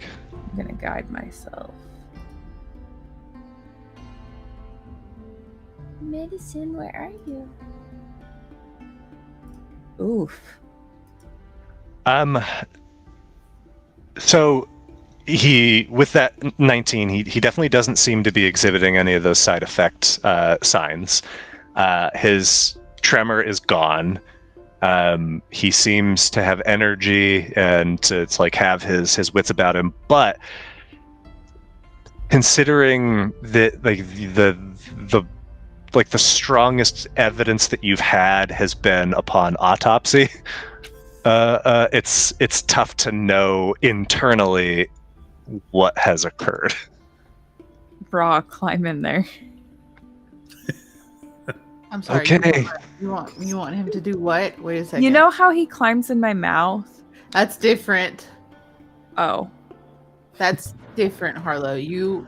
Oh, Dion, you really need to brush more. Not Oh, where were Rod, you get thinking outta Roll was there. going to climb into? Oh, well, he was talking about something like pegging earlier. I don't.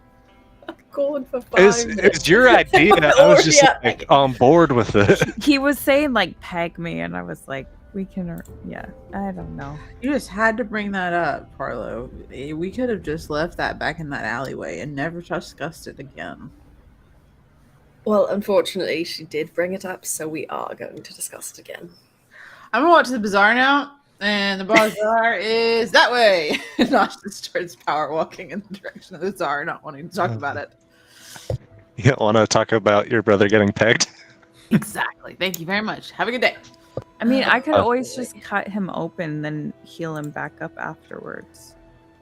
Oh, I prefer not, but Just want to look at your bones. How you feeling over there, Nosh? do you really want to look at my bones? How She's would fascinated by bones. aren't teeth bones? Like, wouldn't they show signs? Oh, that's a good point. And Nosh nudges Rod and says, "Go now." Just like a dog, can we like pull up his lip and look at like the roots of Look his at the canine? canine. A lot of tartar. Sounds about right. I see. I believe it.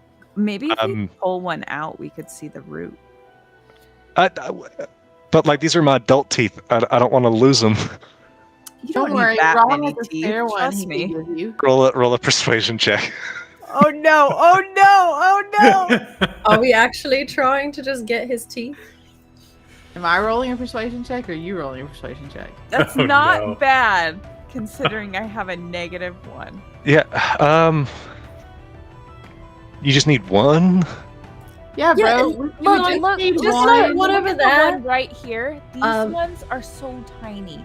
You won't Right. even miss them. Okay. Well, This one's behind another one. if I don't have to pay y'all back for the treatment. Yeah. All right. Take a tooth. All right. I hope Nosh, he talks with a lisp Patreon from is now just on. gonna pursue. cat. I'll hold him open like an actual. He's got a tooth whistle now. She's like, okay, which one do you not want? And like points it, and then just like, Do you want the little one? No, not off. You yank the tooth, and right. as you take a look at the roots of the tooth, you see that there is just like the faintest line on it, like the thinner than the width of a hair, and it has a faint glitter to it. Like it was a repair to the line, or Is the glitter it's- something new that like we hadn't seen that before? we? Yeah, like when you had seen Slash's bones, they were just riddled with these fissures, and it almost looks like this could be like the start of one of those, but it is not. It looks like, yeah, like it's filled in with this glitter. It's glitter caulk. Oh this- no! Don't say glitter cock. No, Please. Scott. Say what, Nick? No. What did you say? Fix that. Please. That's a mystery tool that we'll use later. No. Oh, that's the name of my next character. That's Ian the and name of our Dr. next Huda, session, if you're too. still here. God. Glitter clock, Nick saying Glitter- glitter cock boner man. No. No. It's Butterman, I swear. Oh That's perfect. Oh, goodness. no. Okay, so would do we get the idea that this would be the treatment taking effect, or It seems like it. So the rest of the party wouldn't have had the advantage of seeing through Moss's eyes, so I'll explain mostly for Matilda's benefit. So when Dion went in for the cure, they injected him with something that actually had a glittery substance to it and read off of a scroll. And that seems to have actually been the full nature of the cure. So it was done in a couple of minutes. And then Moss was able to actually find a supply room where more of this glitter was in quantity. And by the way, Quinn actually snatches the little scroll out of Dion's shoulder armor. She was able to procure one of the scrolls.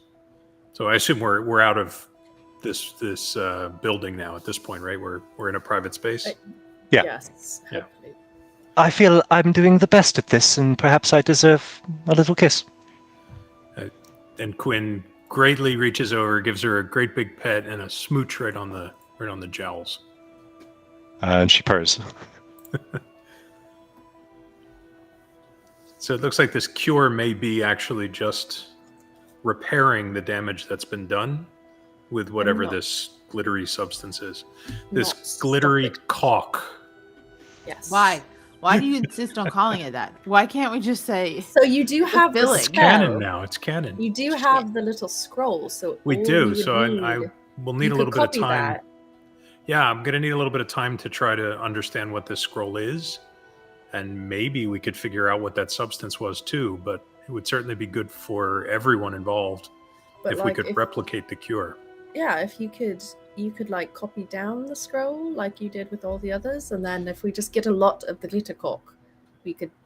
Yeah, I Sure. suspect it's a magical scroll which would take time and money to replicate, but I'd need to understand it first. Okay. That's a feasible route, at least.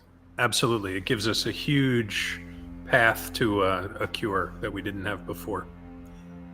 We'll need to figure out the other half of this, but I think we can. Once we're done with the trial and everything we want to do there, we now know exactly how we can approach that. All right. Raw, do you want to hold on to this tooth for now? I'll add it to the collection. Just don't get rid of that one in case we need to analyze the little bit of glitter. Well, what if, and I only say this because I'm intimately aware with the cavities. What if we put it in Harlow's face? He's got room for it. Okay. All right, Harlow, do you want a spare tooth full of glitter cork in your mouth? no? Raj probably A little just what in her mouth? straight into her mouth and put it in there regardless. Oh, never mind. If it has cock, I don't want it. Too bad. Oh, just put the Want it caulk in now. your mouth. It's fine.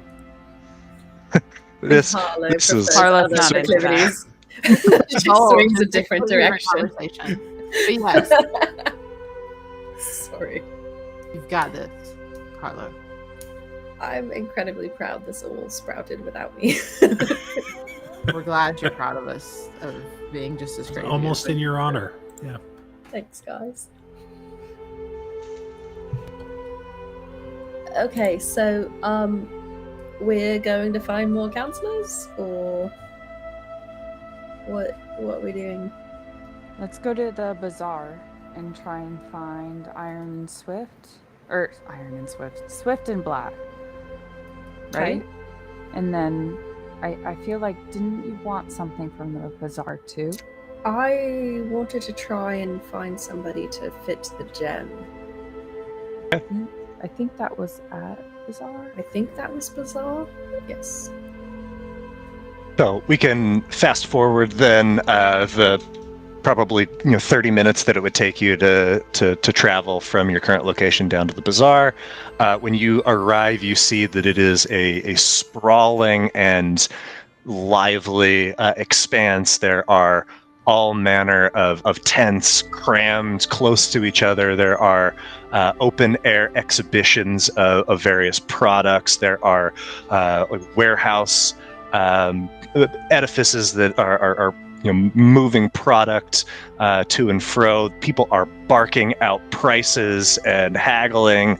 There is just a mass transfer of funds and services and goods, and you see that there are fewer like brick and mortar shops here, but there are like all manner of establishments that you could patronize. They have their banners set up advertising, some of them at least, their wares. Catriona, roll a perception check as you move through looking for someone that could. There you go, nat 20, Nice. hot out of the gates. You see Where have you been? you see a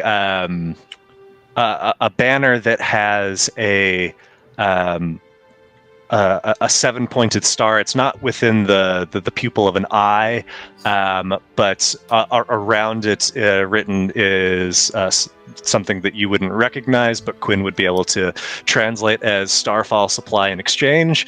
And you see that there is a very small gnome flood-touched that is sitting atop a steel crate. There are sets of armor and shields and swords and axes all set up behind her, and she's got a pair of glasses on the edge of her nose and is fishing something out of her teeth with a metal toothpick. More teeth. Quinn's going to, by the way, dart off and say, I'll meet you guys in a half an hour or so. All right, Quinn's dipping. Okay. Bye, Quinn. Does she look like this gnome? Does she look like she would work with? She looks like she would work with the gems, right? Yeah, from what you've gathered, the name of the shop. That, and as you're looking at the items that she has for sale, these weapons and armor, you notice that with that 27 perception check, that all of them are fitted with various numbers of recesses like your hammer has. None of them are equipped with any gems, but they have the capacity for them. Okay. Katrin is just gonna walk into like her shop area and start sort of, inspecting the different weapons around, and sort of get closer to her. What are you looking for? I mean, these are all lovely, but they're all slightly unfinished. Are you able to finish them? You mean if I got Zealtech? Can you work with Zealtech? Of course. I reckon by the size of your thumbs that you can't, though. Look, my strengths lie in other areas, okay? I do a little bit more of the work after the Zealtech's been added.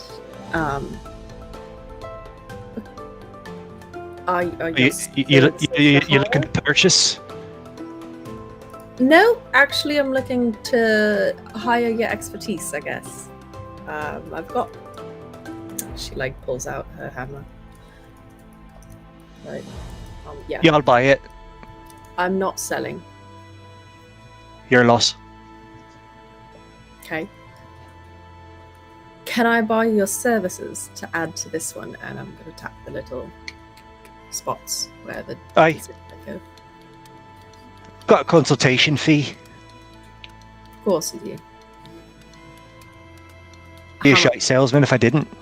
And how much is that consultation fee? Well, Me time's precious. 15 gold.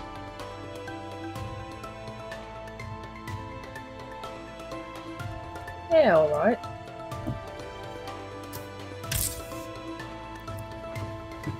All right. How can I consult you? Okay. And she can't, like, if there's a work table around, Cat will just, like, sort of plop the hammer down onto the work table. Okay. So the closest thing to a work table is this like steel chest that she's sitting on. So she pops off of that. You set the hammer down. It's a hammer. Yes, I had worked that out myself, funnily enough. I guess I'm just failing to see what I'm consulting on. Kat's like working on like opening her bag as she's getting sassed for this. Yeah. I would like to add to the hammer, and I'm going to pull out the slightly too large gem that we have. Yeah. Roll an insight check here. Sure. That's not going to go poorly. Oh, actually, well. Yeah, you see that like she eyes it curiously, and may I? Gimme. Sure. And as Kat hands it over, she puts a hand on the back of the gnome. Okay. So that she is holding on to the gnome as the gnome has the gem. And you see she turns it over in her hands, and it looks much larger in hers than yours. And she like taps on it. She pulls out a little lens and is looking at how the light refracts. She takes out a very like fine metal tool with like a sharp point, and she tries to scratch the surface of it. Doesn't seem to leave a mark, and she says, "All right, well, this hair's not going to fit there. It's too big, and I cannot make it any weirder than it is. But I'll buy it from you." I'm not interested in selling necessarily. A trade, then perhaps. She raps on the steel chest, and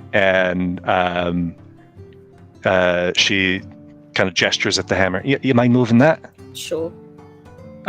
She fiddles with some sort of mechanism that you're not quite able to decipher what it is or how it works, but lifts the top of the chest, and you see that very neatly arranged on little velvet lined recesses are a couple dozen of these spheres that look a lot like the ones in your hammer.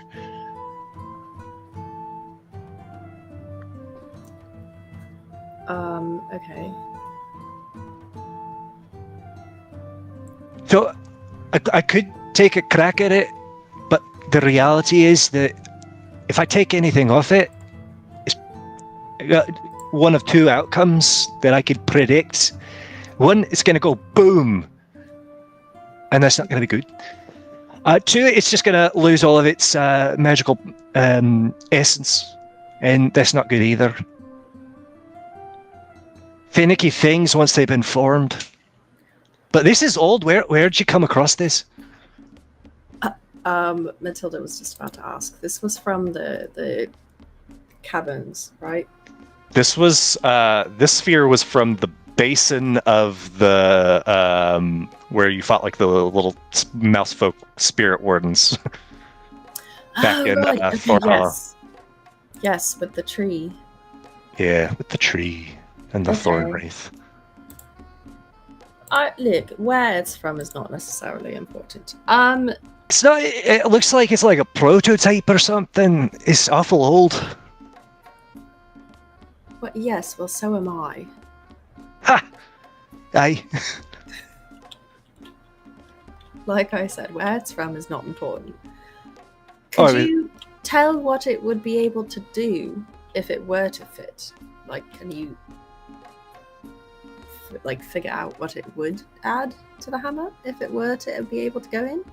Well, you feel that we chill when it's in your hand. I don't mean to presume. I don't know if you actually feel the cold. Do I? Yeah, I mean, you would Okay. know the sensation of cold, certainly. Well, I just like I didn't know if Oh, it was yeah. like a certain level of magic needed to know it or something.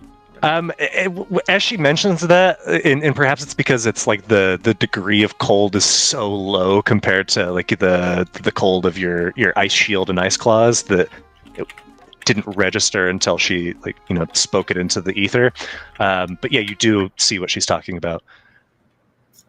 But I would warn you, it looks like you've got already an elemental gem sphere inside your hammer. You can make some, but it could be catastrophic. You never know what's going to happen.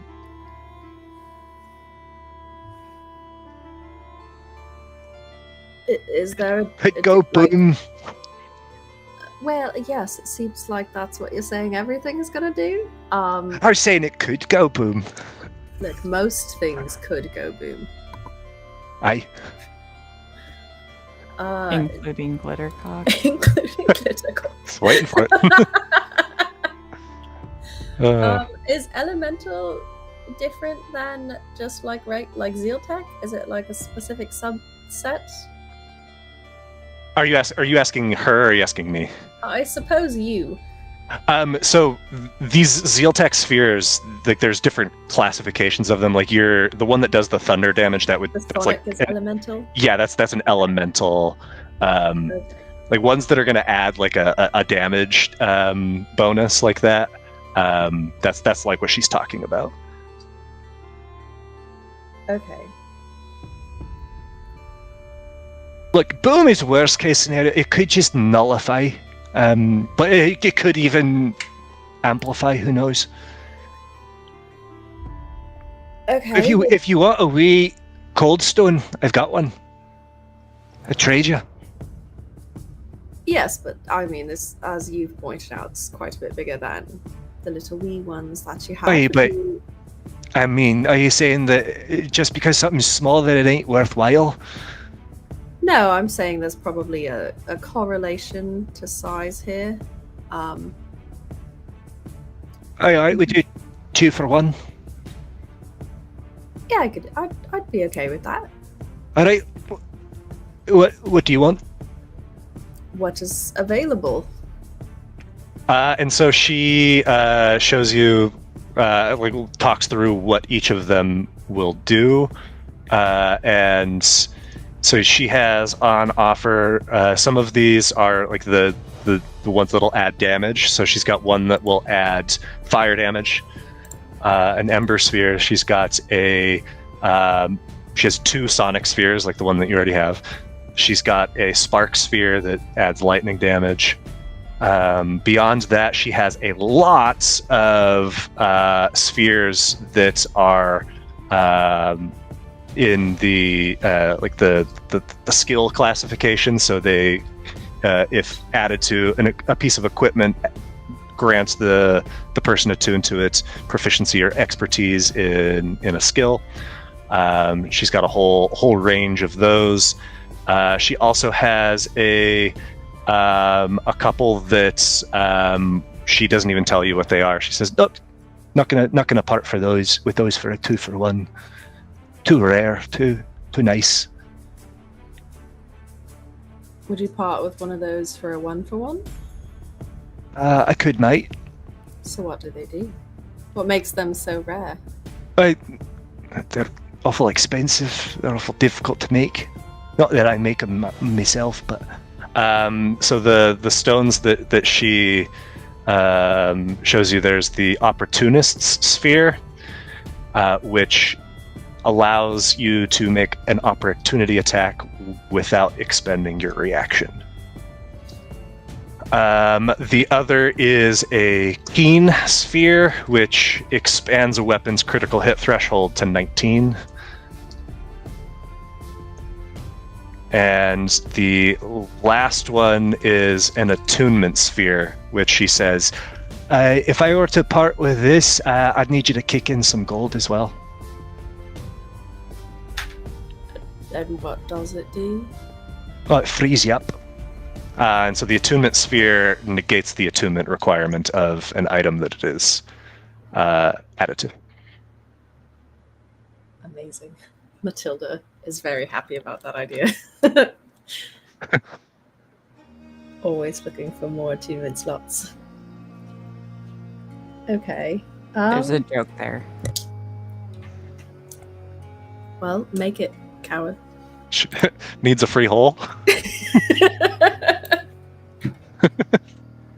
Coward. All right. How much gold would you want for that? I just want to see sort of how. It's just nice it like is. no trade, just straight gold. Like if I traded and then you said it would take some gold Right. as well. If you give me this big cold fella, 1,500. Oh, okay. It's like a lot of gold. And if it was just gold, 6. 6 gold, 600. 1,000. I was hoping you weren't gonna say that. Okay. Unless you got something else what you can trade. An attunement slot.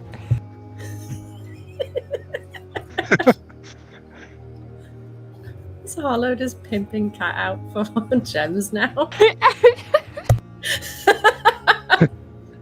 Thanks, Harlow. Thanks. Can you make it so that can you add spaces for these gems to items that don't already have them? Oh, no. No, It's part of the manufacturing process. wasn't that what you do? No. I sell. I trade. That's high level stuff, that. Yeah. Well, my apologies. I assumed you were that high level person. Okay. And I'm assuming the skills ones you listed were just sort of all whatever skills. Yeah, any skill you would want, I've got it.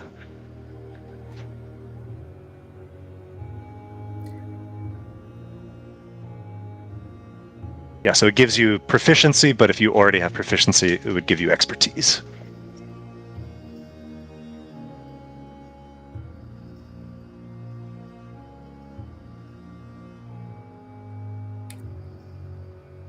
There's not actually a ton that Cat uses her reaction for. Yeah. That's what I'm just reading through things to make sure I'm not misremembering that. That's definitely the bulk of it. Yeah. No. I don't really have a ton that I can do on a reaction. Oh, and I should specify, it is a once per round thing, so it's not like unlimited opportunity attacks, but it's, yeah. So it could feasibly create 2 opportunity attacks per round? Okay.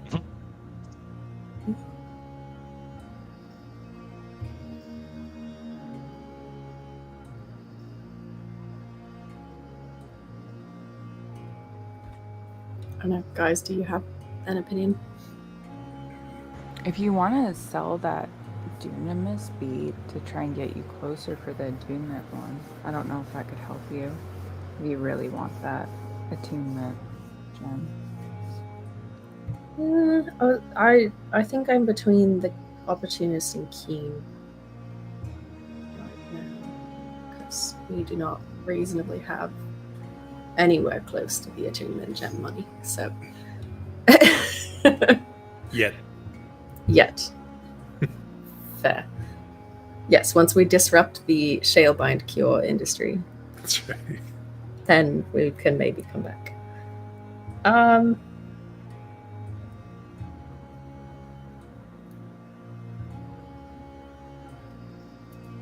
don't know. I think I'll go with the opportunist one. Aye. Straight up. 1 for 1. Yes, does that include installation? I know I Yes. can install. I can do that, Yeah. right? Even someone with cack hands like you should be able to just pop it in. What kind of hands? Cack hands? You not heard that? Cack-handed? I thought you said walk. No. Sorry. That is not a phrase I have ever heard. I'm going to pretend it's not an insult and just swap you one for one. Alright. Then I will add that to your inventory. Thanks. We can just add it straight to the hammer. Perfect.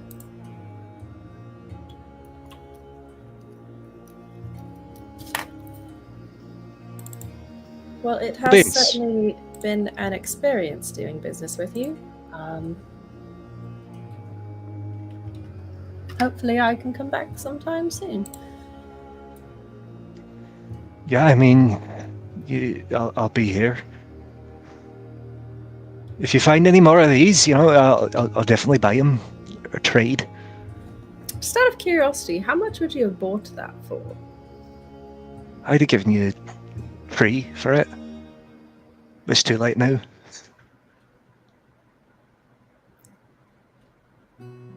Cat doesn't particularly care, so she's not really a money person. All right.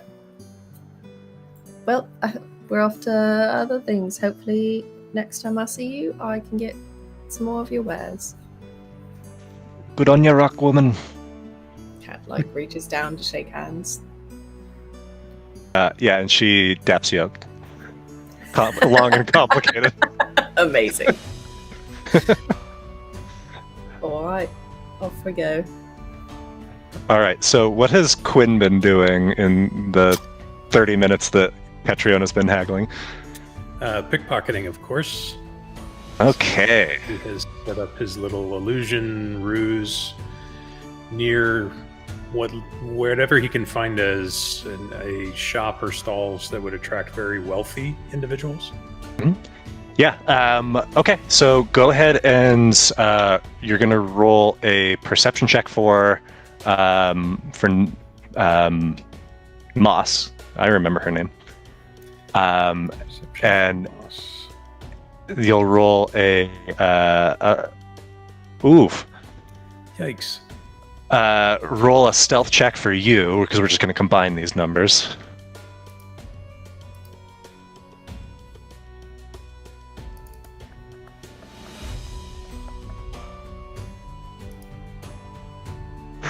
Oh boy. Jesus. 14. So the number I was multiplying that by is 50. So you're in a wealthy area. You are able to pilfer 700 gold from individuals that are passing by with heavy coin purses. Some of that is gems and other valuables that you would be able to within that time transfer over into currency should you choose. But a lucrative endeavor. All right. Then I send Moss up to go and look for the rest of the party to go Okay. and meet up with everyone else. Have Harlow and Nosh been with Catriona or doing something else? Yeah, and then we were going to head and find the other two people. Okay. I'd be getting close to Harlow, just to make sure if we see the councilmen, we're together. Yeah, and as you're searching around, asking, where you might find Swift and Black, you are eventually pointed to the right direction. You see a one of the few physical brick and mortar establishments, a tavern.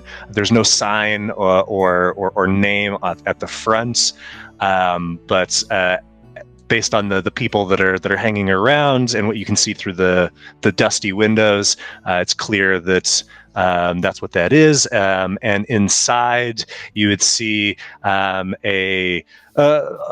eclectic mix of individuals, but at a corner table at the back of the tavern, with a small crowd around them, engaged in what looks like a high stakes game of dice, are two very prominently dressed catfolk Nemasi, one very dark furred, bright green eyes, a hood drawn up over her ears. The other, much paler in his coloration, a jagged scar across the like his cheek coming from the corner of his mouth, sort of a wild look about him. There's a few other people that seem like they are involved in the game, but you feel like this certainly must be Swift and Black. The people around cheer as it looks like the pale furred one groans as a large pile of gold shifts over to the dark furred one, and things settle down as the game seems to have come to a close. What do y'all do? I was hoping they'd keep going because I do have my dice on me. You could solicit them. Oh, yeah. Nosh, you want in on this? What are you thinking, Harlow? Are we playing an actual game here? Yep. All right. I suppose we might as well give it a try. All right. Just slide on up. You see that the woman who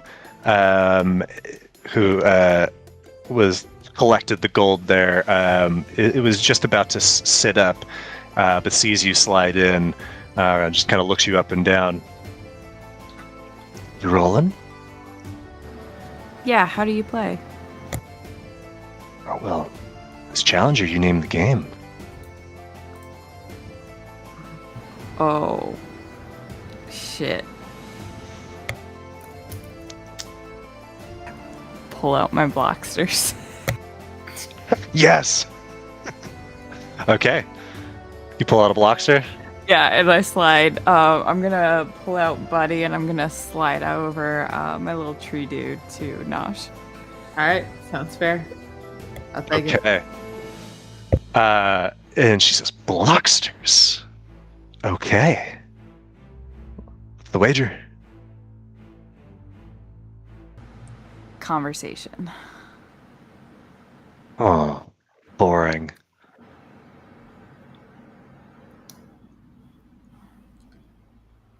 Conversation about the Silver John. Okay. What do I get if I win? When I win?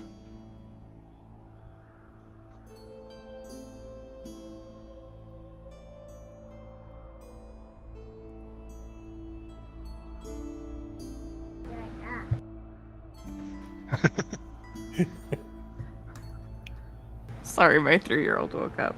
Oh, baby. Oh. What? Fuck, I don't know. I'm trying to think here. 25 gold. 2,500? No. 25 gold. Oh, bless your soul, 25 sweetheart. mark. I think you're in the wrong place. No thanks. Aren't we able to wager anything? Yeah? Even items of Yeah? questionable origin? What do you got? I'm gonna set down the Windscale Broodmother's vial of acid on the table. What is it? Well, as so there's a couple of additional pieces that come with it. This is just a taste of it because I have the acid gland in my inventory along with it. It's a very potent, very strong acid that can take down even the most well-armed individuals What is it now? Harvested from a wind scale. May I? Sure. She reaches out, grabs the vial, and she's swift. Tosses it over to the guy that she just cleaned out, and he catches it, rips off the stopper. The woman you're talking with looks at you and says, "He's a potions guy." He takes a whiff. He pulls out one of his whiskers, dips it in, sees it start to sizzle up as it's dissolved. Corks it back up, sets it back where you had placed it on the table, and yeah, seems legit. Okay, that's the story of how you got it. 25 marks. And if you really like it, I do have the full gland as well. Sure, give me your glands. No, not like that. Come on, man. Really? You know what I mean. Deal. All right, 25 marks, that and an acid gland. Arlo. Yep. All right, you guys are. Ruby's point. I don't remember how to play monsters. Can someone give me instructions on how to play this again? You have your little guy. Oh no, my little guy. Yep. So you're summoning Bun. You're calling out Taproot, because those are the two you have. And you see she places her blockster on the table. It is a very fat, rotund bird. And as they animate on the playing table, let's roll initiative.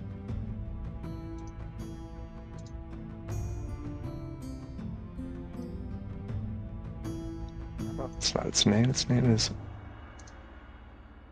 That was its working name.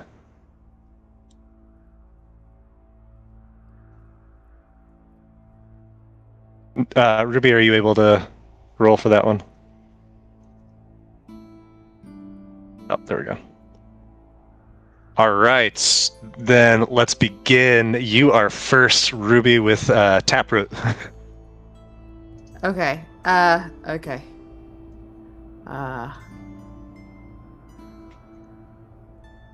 I'm going to move one square closer, and as I am up to 10 feet away, I can use my whip root as a melee attack. So I'm going to have my little Taproot use his whip root on that guy. Hits. And it's going to immediately use its reaction here. As you damage it, it rolls into a ball and comes in a straight line, like right through you, but you're able to dodge out of the way and take no damage. But you did damage it. Right. And I'm rooted because I'm on natural ground. Is that correct? I can be rooted? Or is that my feature? So it's currently on a playing surface, like it's on a stone table. Okay. So that's more like if it's used out in the world as a familiar. Okay. Cool. And I guess that's the end of my little Taproot's turn. Okay. Then it's the Megacan's turn next. It's going to use its beak on the Taproot. And it's going to miss. That's all it can do. Hex hops up. Okay, he's hopping forward and he's pulling out his little needle and he's gonna throw it at him. Maybe. Throws and misses. With an 11 on the attack roll. That's his turn. Yeah, they're quick turns with these blocksters. Taproot is up again. Okay. I'm going to target Puffball. I'm gonna miss pretty badly. Oof, yeah, 8 misses. Staying put, I take it. Because it can opportunity attack, right? Yeah, all of the blocksters can do opportunity attacks too. So I'll stay put. At least in the game of blocksters. It's going to go again, going to attempt to use its beak. This time is going to hit for 5 points of damage. Uh-oh. You're hurting. You're gathering pretty quickly. It seems like this is maybe a bit of a stronger blockster than the ones that you two have. But it is 2-on-1. Hex up's up. Needle. Needle is going to hit for 3 points of damage. It's my turn. Taproot. I can disengage, right? Yep. If you want to use your action for that. I'm gonna use my action to disengage. And hold on, what's my movement speed? 30. I'm gonna come over here. And can I dodge, or is my action? You already disengaged. Disengage. Okay. Yeah, that's all. Alright, then Megacan is up and is just storming in toward the little baby bun, and is going to use its beak attack. Doesn't have very many options. That's just enough to hit. Oh, yikes! Hex Hop takes 0 damage because Hex Hop is immune to piercing damage because she's a pincushion. Nice. Hex Hop's up. Is this thing larger than me? A size larger than me? Let's see. Small and yeah, it's medium. You're small. Okay. I am going to go underneath of it. Okay. Okay. And I'm going to use Accursed Presence. Ooh, and alright. my turn in its space. Okay. So it is going to fail that save. It takes that psychic damage as you're underneath it. Taproot. I am going to regenerate. Smart. Get some HP back. Staying put. No, I'm just gonna move up just a little bit. Probably right there. Right, it is Megacan's turn. It's going to step on over the little bun, and Can I have an opportunity attack since he left? yeah, because you would have been right here. Yeah. Can I use a Curse Presence, or do I have to use Needle? It need to be your Needle. Okay. That'll hit though. For a little more damage. It's going to attempt to beak Taproot. It's not going to do it. That's its turn. Little bun, what you got? I'm gonna needle him again. You will use that reaction roll with it this time as boom comes crashing in your direction. You make the save, take no damage. But you did damage it. Okay, Taproot. Okay. I'm going to get this close and hold on. Boy. I have to keep rearranging my strings, sorry. I'm gonna whip root it. Hits. minimum damage, but you're chipping away. It's the Megacan's turn, and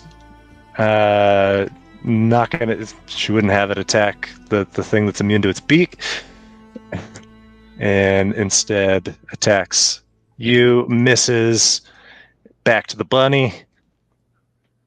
Oh, I'm gonna burrow underneath of it again. Okay.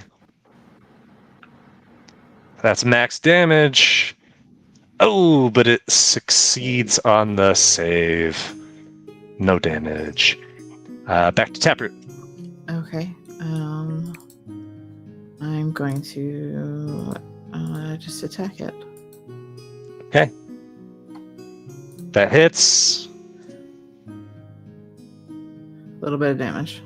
Little bit of damage. It's looking awfully hurt. It is going to use its wing flap. So I don't think I actually had you targeted. Let me try that again. There we go. You Taproot succeed on the save. However, the little bunny, you are pushed back 10 feet. Oh well. Oh well. Hexop, back to you. Perfect, because I needed rage too. You needed range. Oh, the Man. one. No. Taproot. Oh. What? Weird. Attempting to attack with a quantity of 0. Error message. I don't know what that even is in reference to. Can't roll higher than a 1, it seems. Nope. But just rooting it away. Just rooting. Goes to beak you. Hits. 6 damage. Looking hurts. Hexhop.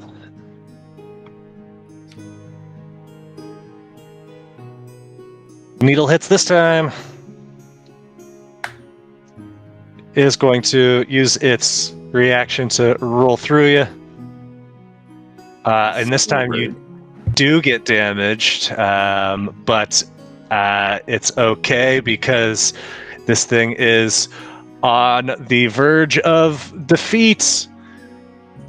Taproot. Okay.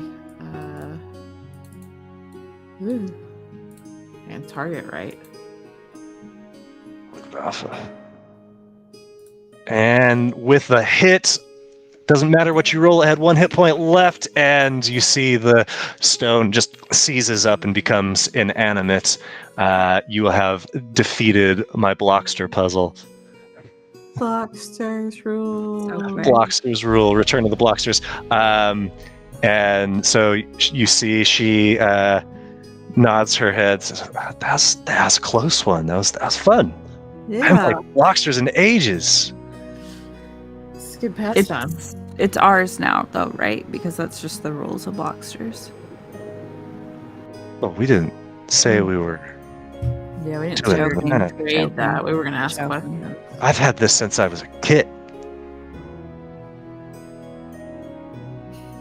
Now I kind of want it. Oh. Okay. Well, Harlow, we got our questions. Let's start talking. Oh God, where do I even start?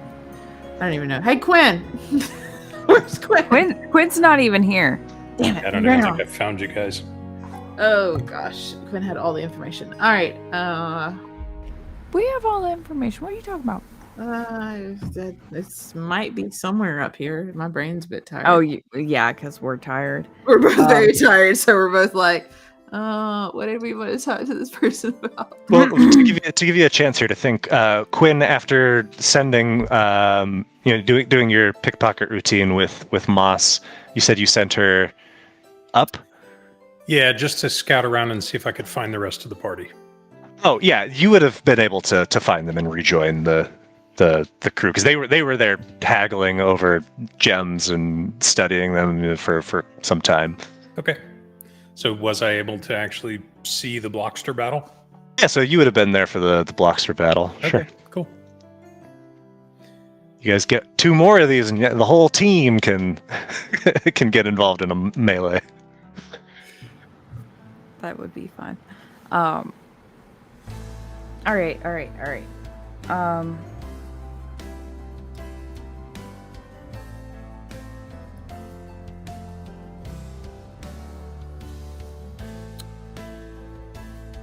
So, we heard about the trial.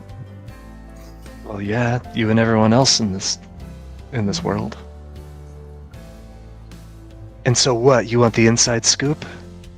Well, we actually already have a good deal of an inside scoop. Well, then what the hell are you here for, other than playing Blocksters? We're working as clerks Oh, for Serenity. Resolve. Oh my god, these names, Nick. I know, it's killing me. We're working as clerks for Resolve, and we wanted to come and discuss parts of the trial with you. finally hired someone to do the dirty work. Okay. Yeah. What did you need? Well, it's not specifically what she needs. It's what she'd like to hear from you and the others that are going to be there. I see. Make me an offer.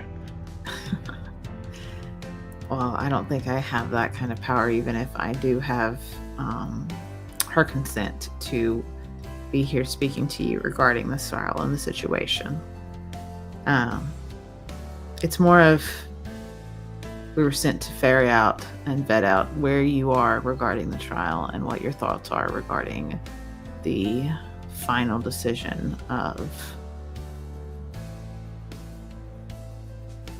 We like to find out why and find out You know what why. happened. Oh, there's been batted around, yes, but we haven't actually heard of... You're either dumb as shit or you're playing me for a fool. You better than anybody. You're one of us. Or you just been living under a rock. I think that might be part of the problem here. I haven't been living under a rock, I assure you. Then I you know. know why he did what he did. I know what everyone says. And I know what I can infer from what I know. But I also believe that there hasn't been concrete by his mouth of the situation. And that's what I want. I want to know what he would say, other than admitting, which we know. We know he's admitted it. We get that. I get that. You get that. We're ready to pass the judgment. You want You're right. to hear from him? Put him on the stand. Call him as witness. Would you listen? Of course. Impartially, though, because it's hardly close to home for all of us. I mean, I'm gonna listen to what he has to say. But you But- don't think you've been compromised by your closeness to this? I think I see this clearer than some of my co-counselors. I know what's really at stake. What do you feel that is really at stake here? Because what they're saying and what others have said, it seems to start like contradicting itself. We show lenience here. We send a message to all of the Nemasi of the Western Concord that we are soft on the plight of our people, that we do not value and uphold the one blood oath. That Yeah. Okay, we but this is not a Nemasi court. correct, but it is an affair of the Nemasi. Then why If isn't it the were- Nemasi handling this? That seems am. like a conflict of interest. I don't see it that way. It seems like you're carrying out your own personal jurisdiction in a different position. It's very political, isn't it, though? If it's a Isn't that- Nemasi issue, then the Nemasi should be handling it within their own courts. But seeing as you're So- representing the city, doesn't that seem like a conflict? Here's the challenge with that. That has been floated, and I think that's ultimately what your boss wants. But the second that we begin moving him, then we run infinitely many variables of what might happen. Then why not just We step have down him in from the hands. Why not what? True. case? Step down from the case. Pull the Nemasi counselors out of the situation so that there's no conflict of interest. So And let the judgment Grove Wardens decide? Is that what you want? So you're saying the Grove Wardens shouldn't decide, the Nemasi should decide. I'm saying that we should have a voice in this. And if you're trying to strip me of that, then you No. don't know what the fuck you're talking about. Or who you're fucking talking to. Please don't misunderstand what she is saying, because at the end of the day, we're trying to make sure that there's a clear understanding overall. You're trying to of do what's your job. I get that. That Yeah. there's a fair trial. And I think what truthfully both of us are here to, or is trying to make sure that we understand where you're standing in the situation, not only as a representative for the Nemasi, as there are others on this board that are Nemasi, but where this is going to go and how it's going to play out in a way that is not going to be senseless. In a way that the Grove Wardens who are across the bridge are fighting off those mobs, that this isn't going to turn into something like that. And truthfully, I don't disagree that I'd prefer that we be able to move and take this into the heart of where it should be. But we both know that's not going to happen. Then that's like a political nightmare that we can't actually do that. So we're Speaking here. of political nightmares, you know that if we were to issue a judgment of anything other than death and blood for blood, that the Nemasi of this city would revolt. Mm. I don't want that. The Grove Wardens don't want that. Anybody with sense doesn't want that. True. Is that what you do with all murderers, or is that only what you do with Silver Jones? This is a novel case. Definitely agree with that. That it's very strange and rare case, because we have to admit to ourselves here that when was the last time a Silver John was in anyone's custody anywhere that was well known like this? It hasn't happened. This is a grand opportunity, but it's also could be devastating if not handled correctly. And we, with, Resolve sending us out here, is to just feather out and feel where each of the members are. And you have provided us clearly with where you stand on that, and we appreciate that greatly.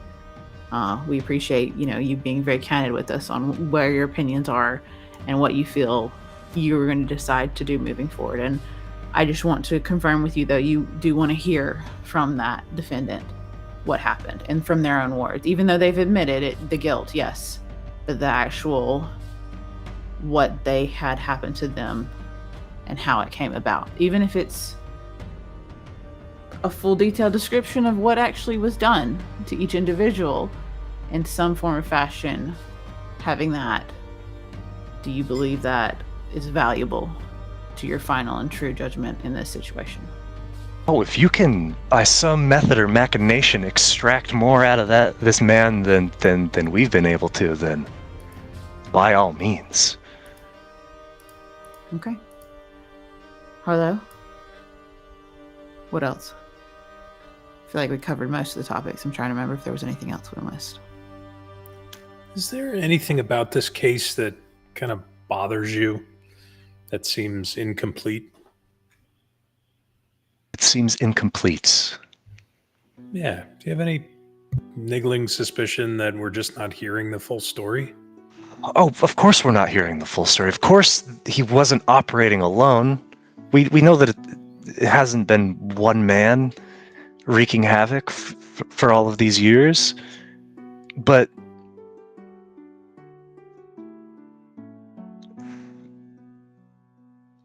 I don't know what we can do. beyond deal with what we have on hand. And let's be fair, we're running out of time. So We are. if he is executed tonight, and he is really our only link to finding out what is this group that has been committing these crimes, we lose an incredible source of information, right? You In don't think theory. that's his goal? He got caught, asked to be executed by admitting everything so that So he's protecting his cause, whatever this cause is. Sure, but this is our first chance to strike back. with only one, how many did he kill? Yeah. Is it really doing much damage to them to lose one It's and protect all the others? it sends a message. It shows that we have, that we're not just chasing shadows and moonlight. That How many did he kill? too many. How many? We know for sure. Yeah. Dozens. Okay. So Right, you eliminate your only link to who knows how many other Silver Johns who can just kill hundreds. And what do you get? You get one kill? That doesn't seem like you're really hitting back very hard. Yeah, You don't- cutting the head off the No. Hydra doesn't lead us down the neck. And to be fair, this seems like a Nemasi issue, but you're again dealing with it in a public court. Thus are the cards we've been dealt. It's kind of showing that the Nemasi can't handle it from their side.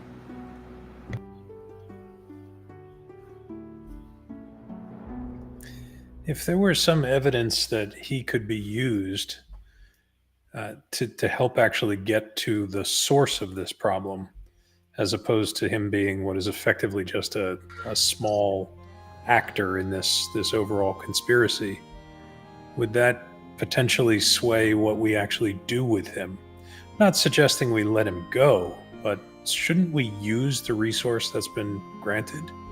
I would say, from that thought, then a stay of execution till it can be accomplished and then execution.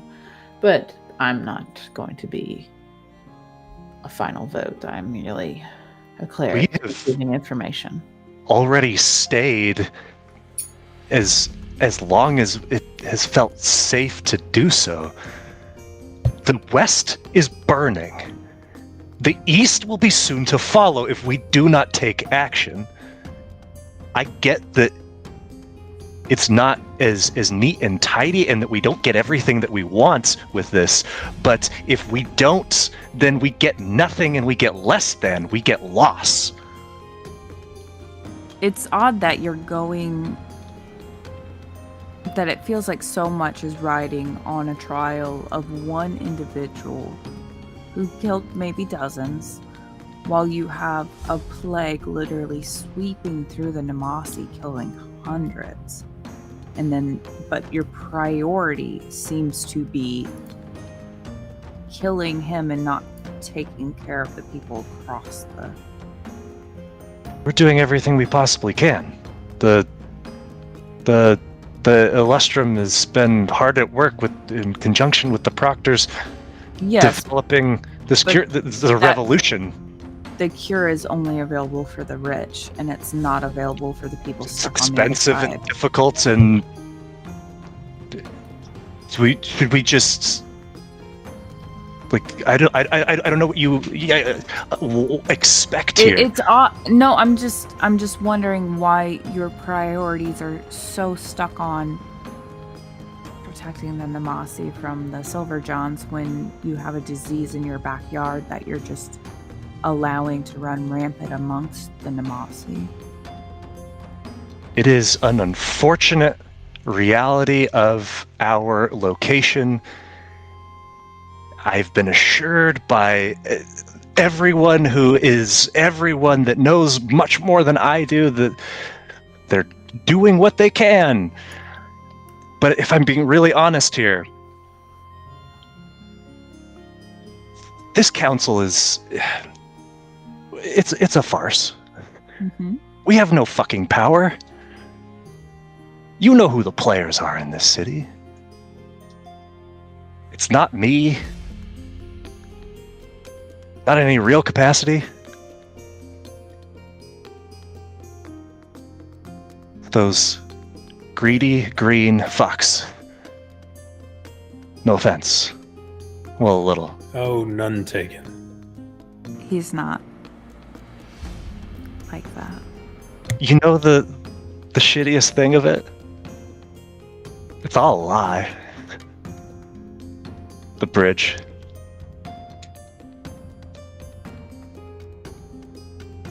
How so? Come on. If they are somehow able to harness all of this energy from the Zeal Rift to conjure this bridge, but only for a few moments at a time. No, they're not conjuring the bridge, they're fucking suppressing it.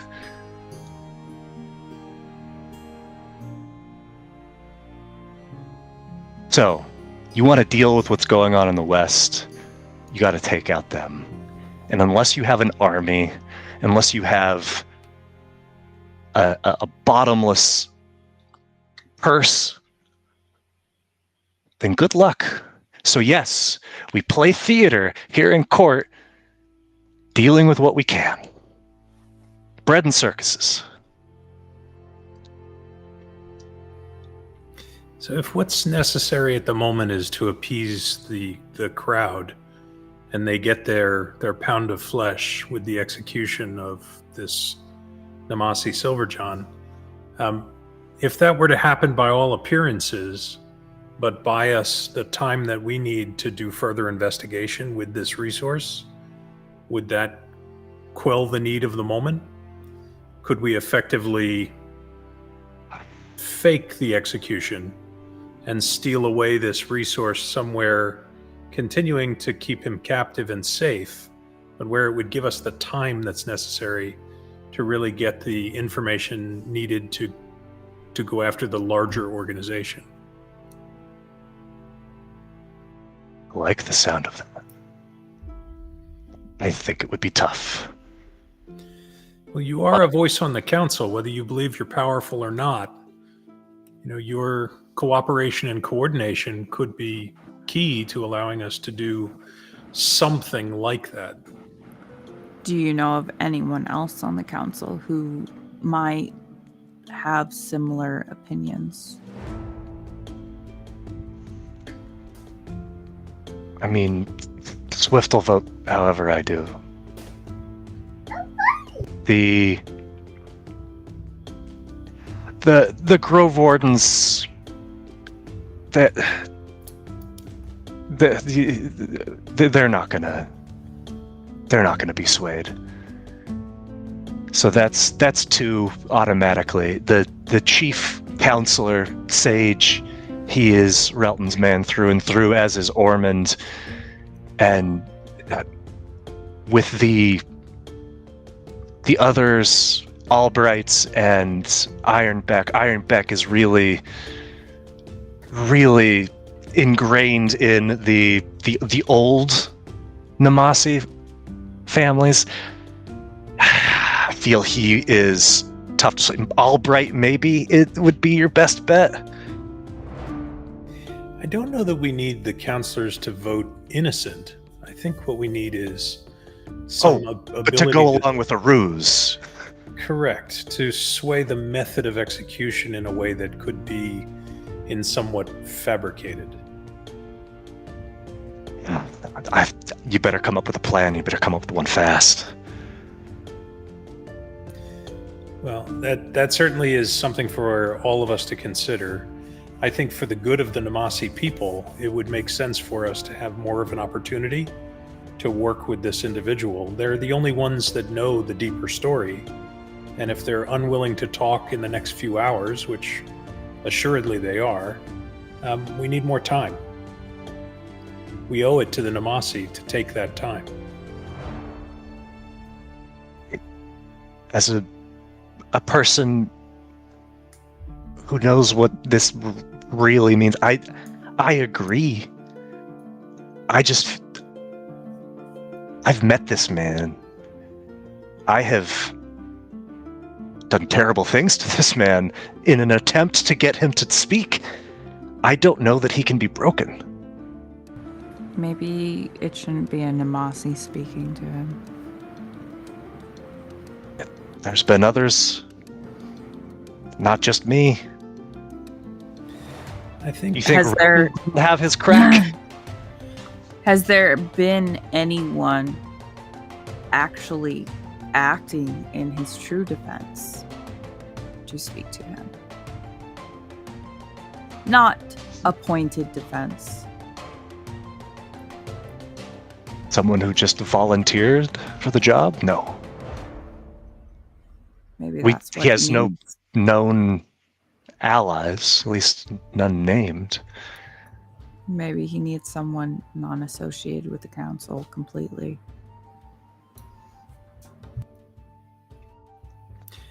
Could work. I suspect he believes he has no options. Right? He was captured. He confessed. He had reasons for doing so because he felt he had no other option. I think if it was Or he was protecting someone. right, I think if there was an opportunity for him to feel that there was another path, one that could actually advance his cause, whether his death is imminent or not, he might be persuaded to cooperate.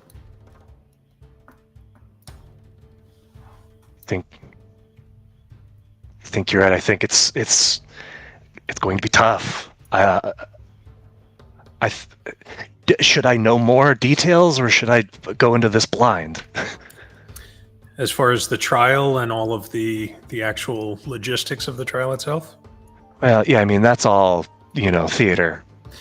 Yeah, quite frankly, we don't have any more information to share. This is kind of us thinking together on what possibilities might actually be proposed. Well, so here's the reality of things. During the sentencing, if goes how we imagine, sentenced to death, it won't be delayed. It will be immediately at the end of the trial. It will be swiftly thereafter. There will be some formality. What if it's at like dawn? You can argue for it. And that would give us at least maybe a chance to speak with him. Yeah. You can convince them till dawn. I would vote for it. Is there any Nemasi cultural reason that, for certain adherence to religion or any other aspect of Is there a being holiday Nemasi? schedule that we can't kill him on? Right. Like, is it a sign of disrespect that we either want to perform for this individual or not, that might actually give us an opportunity to delay the execution itself? Nothing is springing in mind, but I'm not a scholar. Let's go find someone. Like a formal right to strip him of...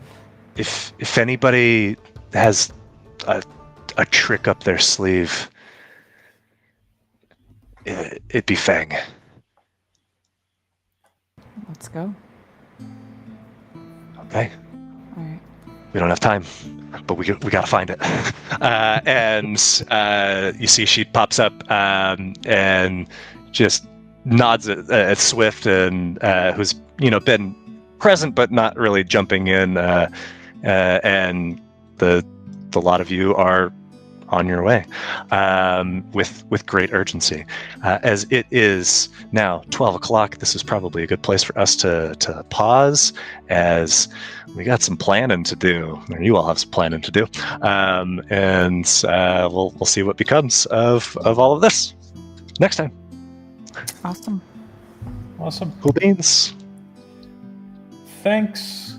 See you soon. Thank you all. Sorry for yelling at you, but Night, it wasn't me. It was just the sweetie. characters. Ice cream. So sick of you, Nick. So sick of you. Right? I know. You nice thinker. Night, night. Bye.